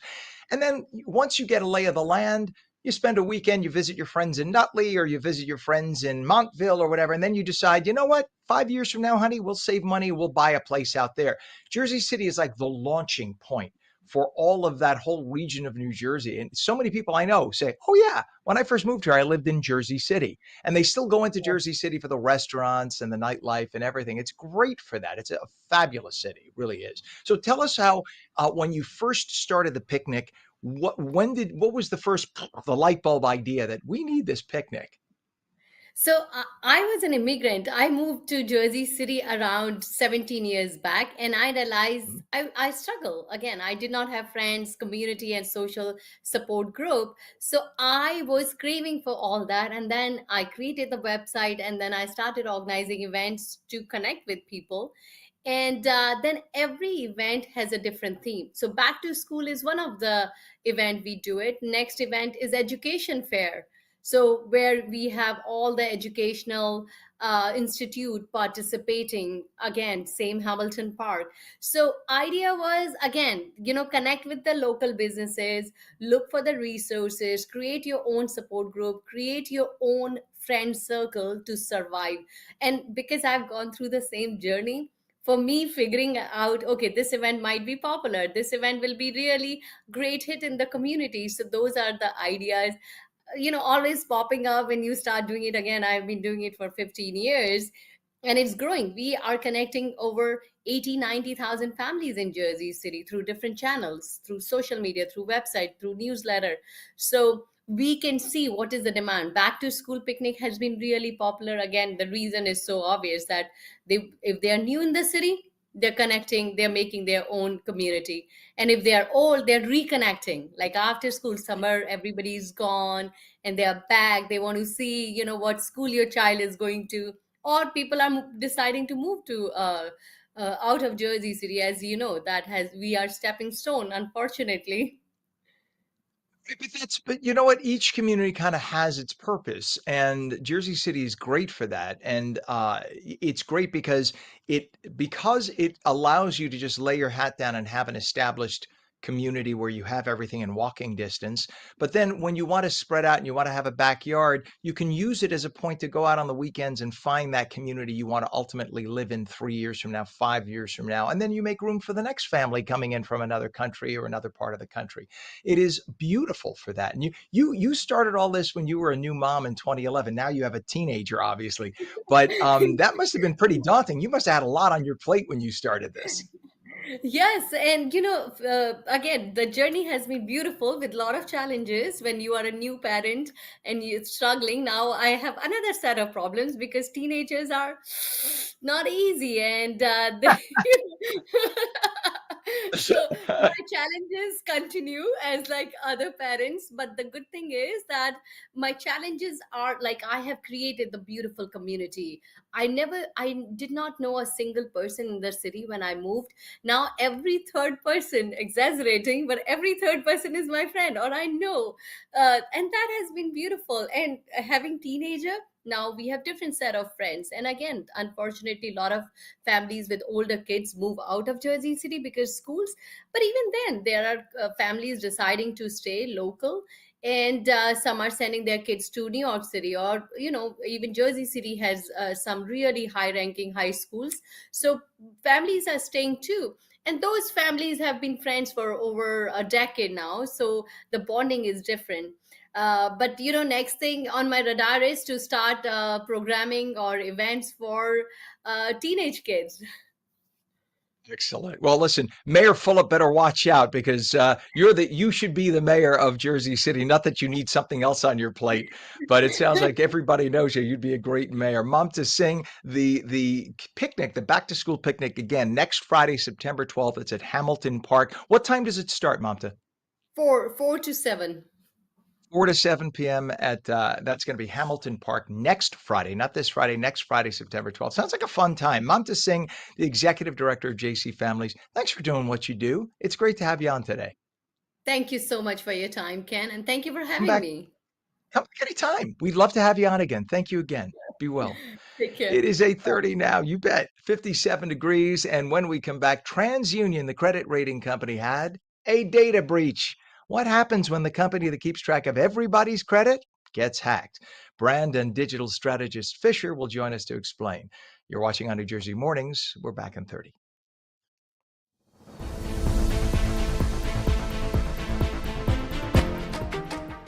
Hi, I'm Jeanette Hoffman, host of Energy Matters. Join me every night at 6 p.m. where we're discussing energy affordability, challenges, and solutions with stakeholders and elected officials.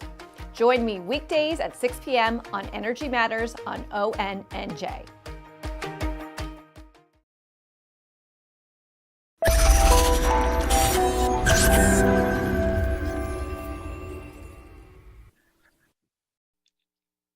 Good morning. It's Wednesday, September 3rd, 2025, 59 degrees now at 8:31. I'm Ken Rosato. Welcome back to On New Jersey Mornings. Lots of sun today, a few clouds in the afternoon, highs in the upper 70s. Meteorologist Mike Favetta with the details. Good morning, Mike.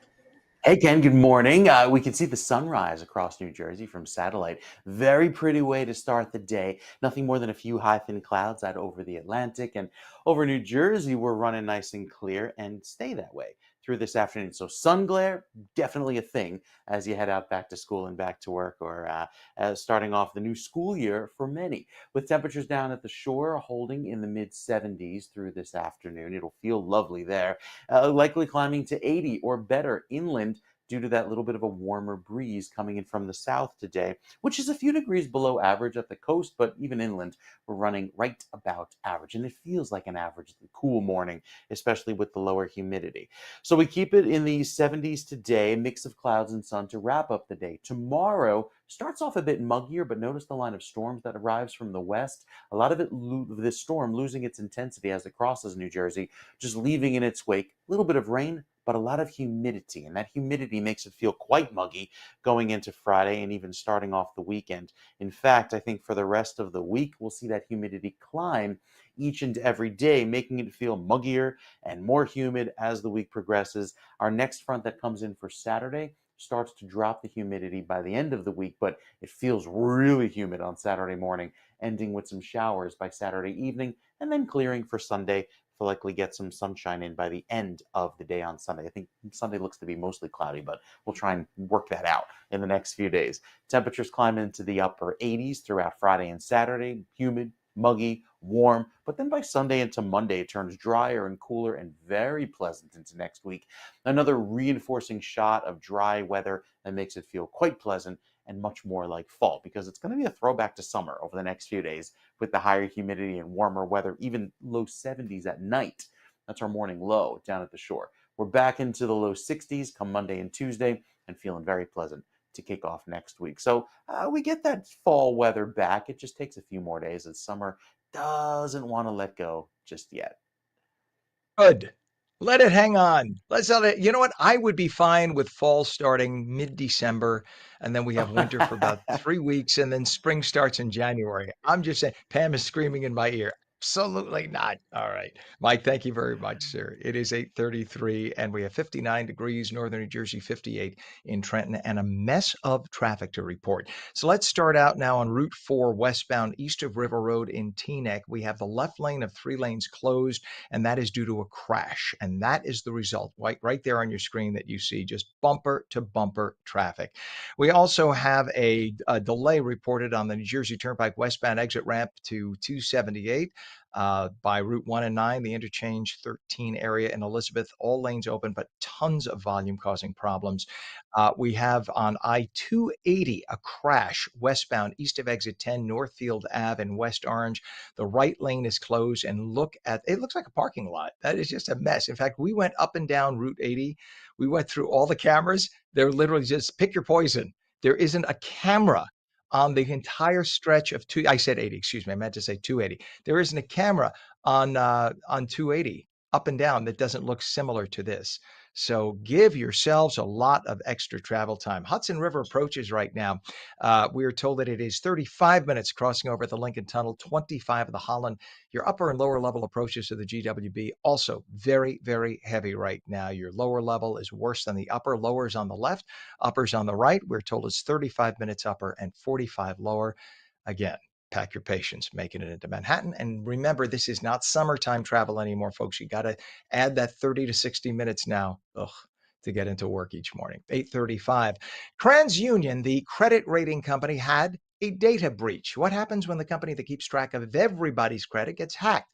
To explain, we are joined by brand and digital strategist Fisher, who could be found on X, Threads, and Instagram with username @Fisher, and through his website, fisher.media. Good morning, sir.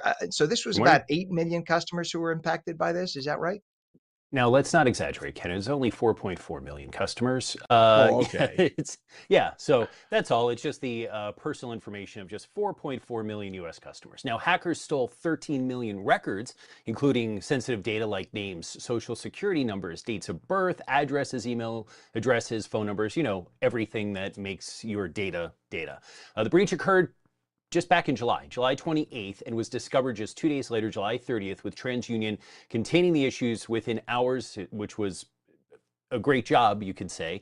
The attack involved unauthorized access to a third-party application that is used in TransUnion's customer support operations. So when you call customer support, you have a problem with TransUnion, you want to freeze your credit, you want to buy a product, that customer service platform, it's run by a company called Salesforce. Salesforce was not the source of the breach. It was the connections with other third-party vendors, but it is not a breach of TransUnion, and it is not a breach of Salesforce. It is a breach of third parties that connect to TransUnion and Salesforce. So it's not good either. Similar Salesforce-related breaches have hit companies like Google, Farmers Insurance, Workday, Pandora, Cisco, Chanel, Adidas, Qantas. It's kind of like all over the place, right? TransUnion is offering 24 months of free credit monitoring and identity theft protection for affected individuals. Now, Ken, you might say, what now? What can you do? What now? What can you do? I'm glad you asked. The number one thing that you should do right away if you were affected, and even if you're not, is freeze your credit. You go to TransUnion's website, Experian and Equifax, and you freeze your credit. It is absolutely free, doesn't cost anything. Now, freezing your credit is different from locking your credit. Locking your credit is what's done by or it's a product sold by the credit unions, TransUnion, Experian, and Equifax. Freezing your credit is a service that is free and it's backed by the government. They used to charge for it, and then Congress a number of years ago passed a law that said you should be able to freeze your credit free of charge, and you can do that. You should also monitor your credit and your credit score. Now, because your information was exposed in a data breach, or potentially was, you technically could also put a fraud alert on your credit with the 3 credit bureaus saying that I was affected by a breach. Now, that would have happened, and you could have done that if you're a victim of a Verizon or an AT&T, or not saying that those were affected in anything like this, but just as an example, it doesn't have to be just with TransUnion that you can put a fraud alert. It will protect your social security number. It'll protect your credit from being opened. Now, freezing your credit, I will admit, is a little bit of a pain in the butt, because you will have to unfreeze your credit to open a credit card or apply for a mortgage or anything of that sort. But it is better to take 5 minutes. I've unfrozen my credit on my phone, sitting, in a car dealership office. It's easy. It takes 5 to 10 minutes. It's not a big deal. Freezing your credit's instantaneous. Unfreezing it, you can put a time on it. You can unfreeze it immediately and then refreeze it. It doesn't cost anything. Then again, get those credit reports and monitor your credit. You can get 1 credit report per year from each of the bureaus. So you could get 3 credit reports a year. Don't my recommendation. Don't pull all 3 at once, because then you have to wait a year to not to get another one without paying for it. So you could spread them across the year and just watch out for them. Yeah, that Watch makes a out for lot your of sense. credit. And people who may have had their credit compromised or their credit information compromised, they would have been notified at this point?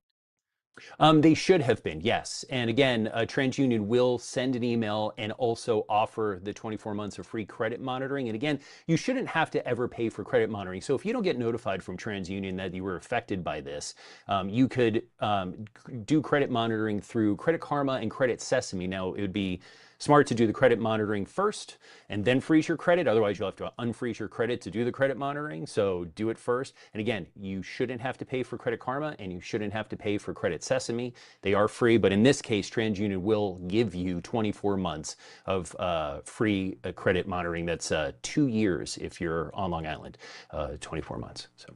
Yeah, they try to do an translating. upsell. And you can understand those companies, Credit Karma, et cetera, Credit Sesame. I have them, I have the apps.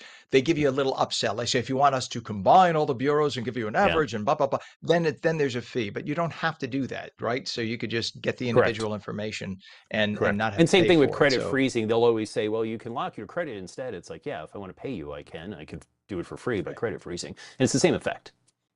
Exactly. Well, and I wanted to shift to another topic, which you and I communicated with about rather yesterday.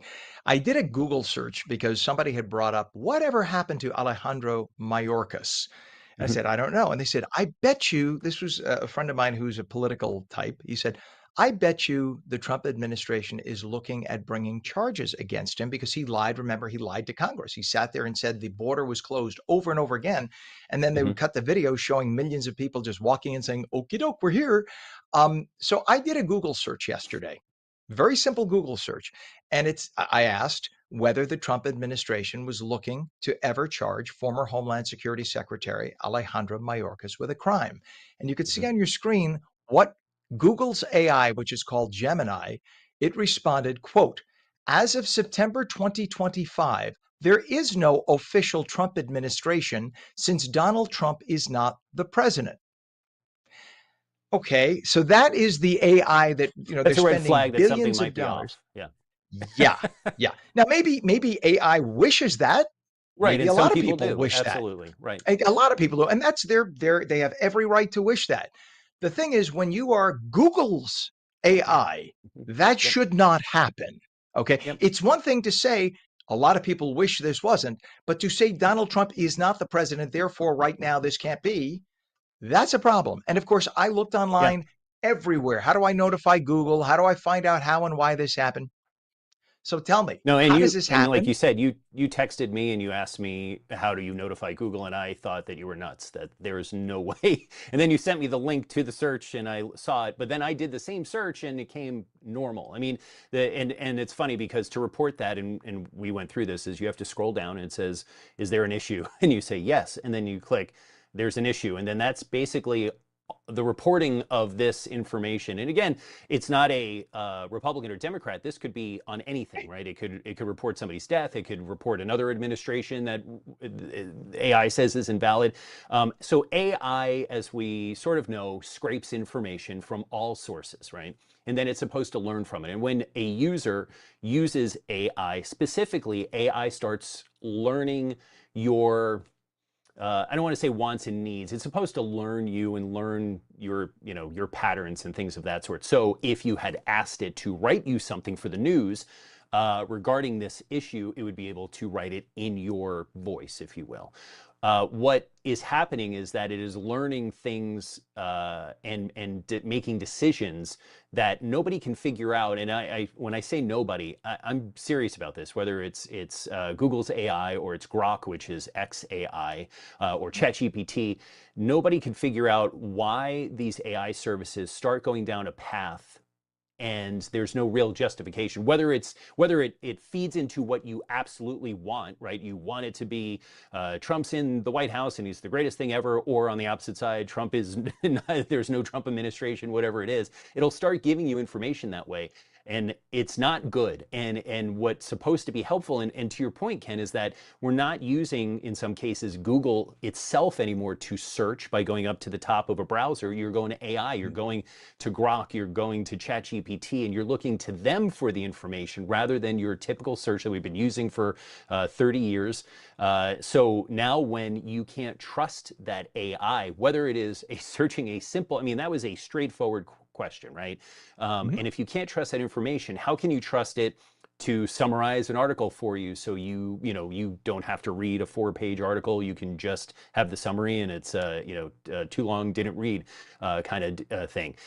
So having to search and then verify the information on your own is something that you would have thought that would do for you, and it is scary because then people take that information. Now, obviously, hopefully, whoever would have read what you found would realize that there's despite your political beliefs, there is an administration, so you deal with it. But some people may not, and I think that's we've joked about this, where mom and dad call and go, "Did you know that?" Right. It's like no, it's not that. Well, here's the Not fear. that. Here's the fear, Fisher. And the fear is that who's to say somebody posts on a website, Ken Rosato spent 22 years in jail, which of course I did not, It was but only somebody 19. posts that. That's right. Yeah. And the monitoring bracelet is a little tight today. I'm retaining water. But the problem is somebody posts that, and then we do a search using a chat, the AI, and it searches that one site that says that. Now that's the return. Ken Rosato spent 23 years in jail, even though I didn't. Now I go to apply for a job, and this comes up. This is the fear when And it's we on have you to AI, and disprove this it, is right? why. Yeah. Right. And it's now the Wild West. And I think we had better figure this out because it's growing exponentially very rapidly. And I wish I 100%. could give you a chance to respond, but we are tight right now on time. We will come back. We could do a whole segment just on that. I appreciate it. But yeah, keep your guard up with AI, especially right now. Brand and digital strategist Fisher could be found on X, Threads, and Instagram with the username @Fisher, and through his website, fisher.media. Always a pleasure. Thanks for coming on today, Have a buddy. good day. Very important topic. You too. 8:46 when we come back, bringing opportunity, creativity, and future-ready skills to local students in Newark. We'll tell you about a special internship program. Mostly sunny today, a few clouds this afternoon, high 79. Meteorologist Mike Favetta returns with your full Garden State forecast, and we'll take your calls at 888-658-0234. You're watching On New Jersey Mornings. Don't go away.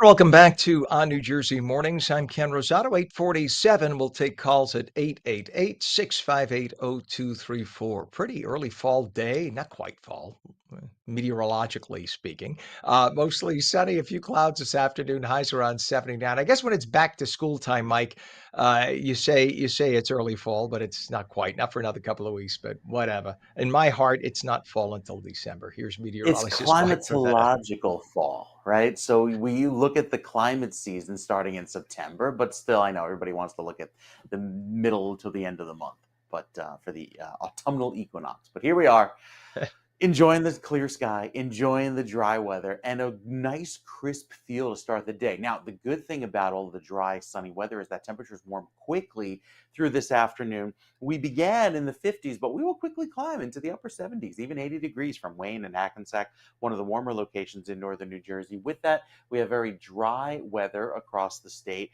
thanks to a below average rainfall over the last 30 days, anywhere from a 2 to 4 inch rainfall deficit that will keep us running dry. So certain areas are in a drought. Can't really get some tropical moisture around here. Every system keeps swinging out to sea. Our next tropical system may be named as Imelda over the next coming days, although it's very weakly organized right now. However, National Hurricane Center thinks it has a high probability of forming to the next named storm in the next 5 days. Cooler than average temperatures across New Jersey through the middle of the month. This takes us through the proper end of summer, at least astronomical summer, taking us into the September 20th to the 22nd timeframe.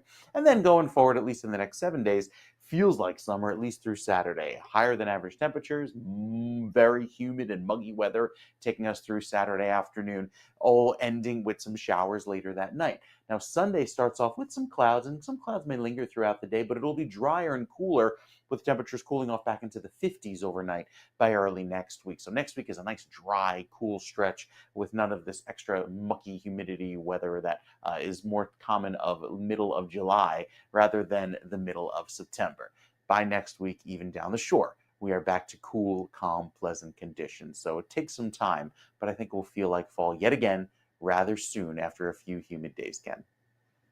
Right. Very good, sir. And it is a beautiful morning right now with 58 degrees in northern New Jersey, and we have 58 also in Trenton. Thank you, Mike. Have a good day, sir. It is 8:49. In Newark this summer, a powerful collaboration brought opportunity, creativity, and future ready skills to local students. The Newark Regional Business Partnership, the Renaissance Newark Foundation, and the visual content company Puckstock teamed up to launch a hands on internship program aimed at giving young people a head start in content creation, storytelling, and creative technology. Joining us now to talk about the exciting program and what it means for Newark's future are Steve Jones, founder and CEO of Puckstock, and Philanda Fox Nixon, President and CEO of NRBP. Stephen, Philanda, thanks for joining us this morning. Thanks for having Thank us. you. Good Good to morning. have you on. And it's always that bright early. It's like, what time do you want us on the show? People up at that time? Yes, it's always hard. Bring the coffee. We always tell people. Philanda, let's start with you. Give us a quick overview, please, of NRBP and the Renaissance Newark Foundation, and why the program aligns so closely with your mission. Yeah, so NRBP, the Newark Regional Business Partnership, is a chamber of commerce.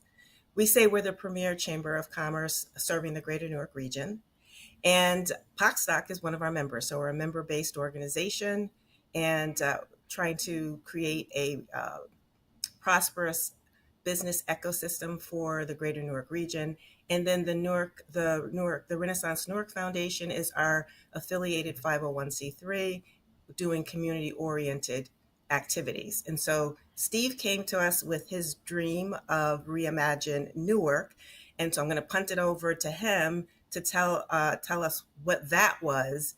And we were able to leverage our resources to kind of make a part of that come to fruition. Steve? Sure. Thank you, Philander. Well, Pockstock is a content company. So we work around the world helping stories be told of different cultures and different diverse groups. And one of the stories that we wanted to tell when we moved into Newark last year was, the story of empowerment, the story of a brighter future for Newark and Newarkers and young Newarkers in particular.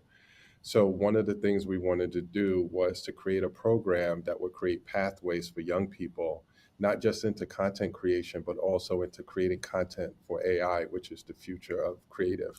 So we wanted to show these young people that there's other options out there other than maybe entertainment or other options that may be more prevalent in certain neighborhoods, that there is a future for everyone in AI, not just as a consumer, but also as a creator.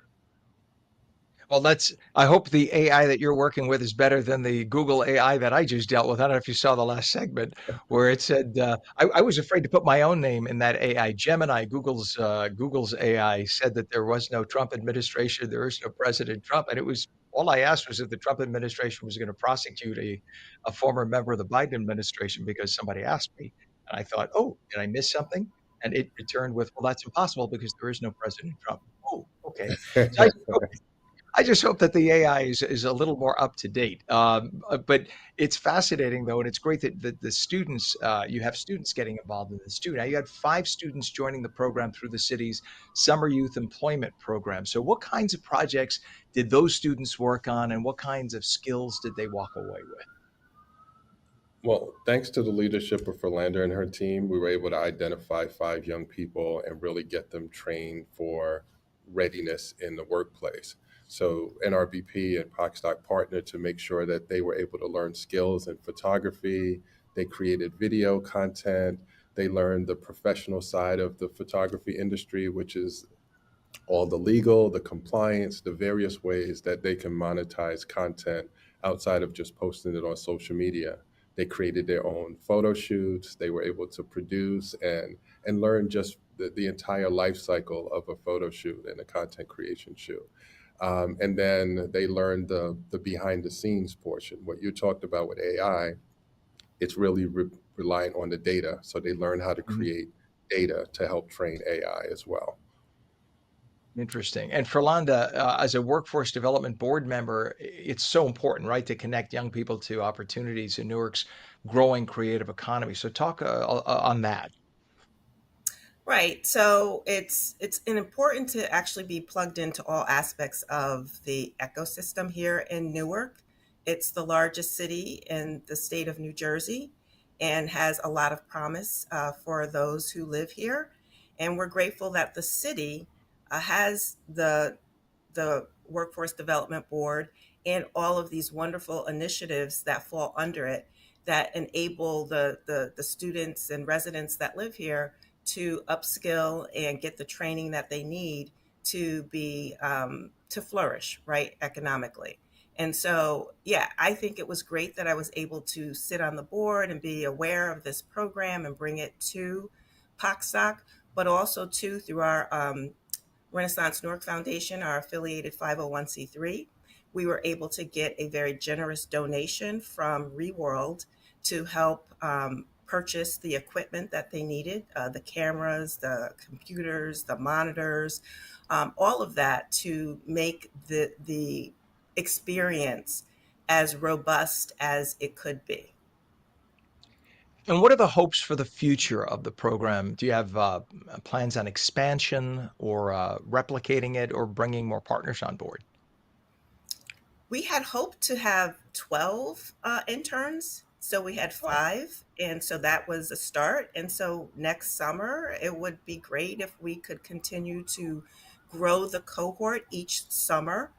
That would be wonderful because the goal is to have as many people capturing the positive images of the city and sharing that to the world.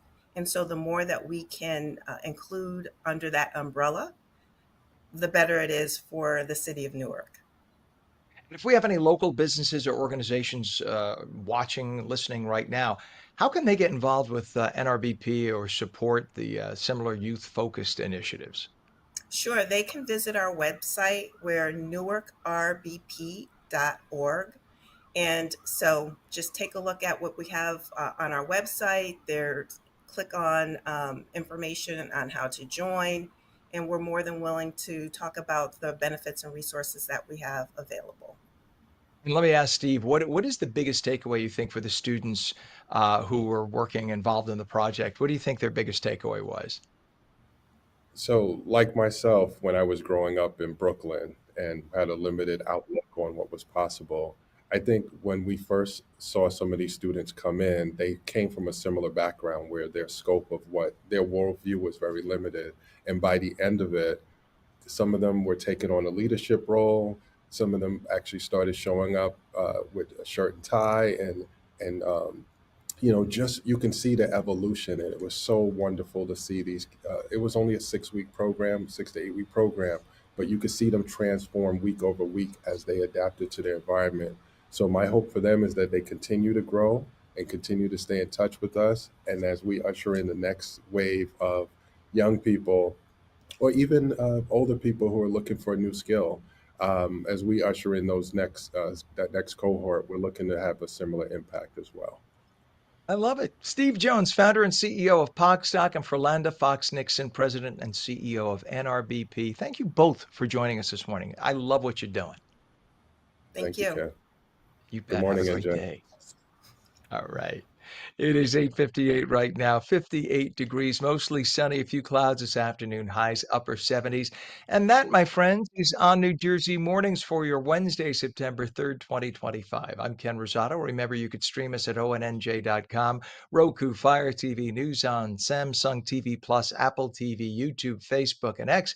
We also stream live on Substack, Rumble, and Twitch. Go to twitch.tv/OnNewJersey. We'll catch you again tomorrow morning, starting bright and early at 7 a.m. Tell all your friends about us. Till then, thank you so much for watching. Have a wonderful day and enjoy all the sunshine today. See you again tomorrow morning at 7.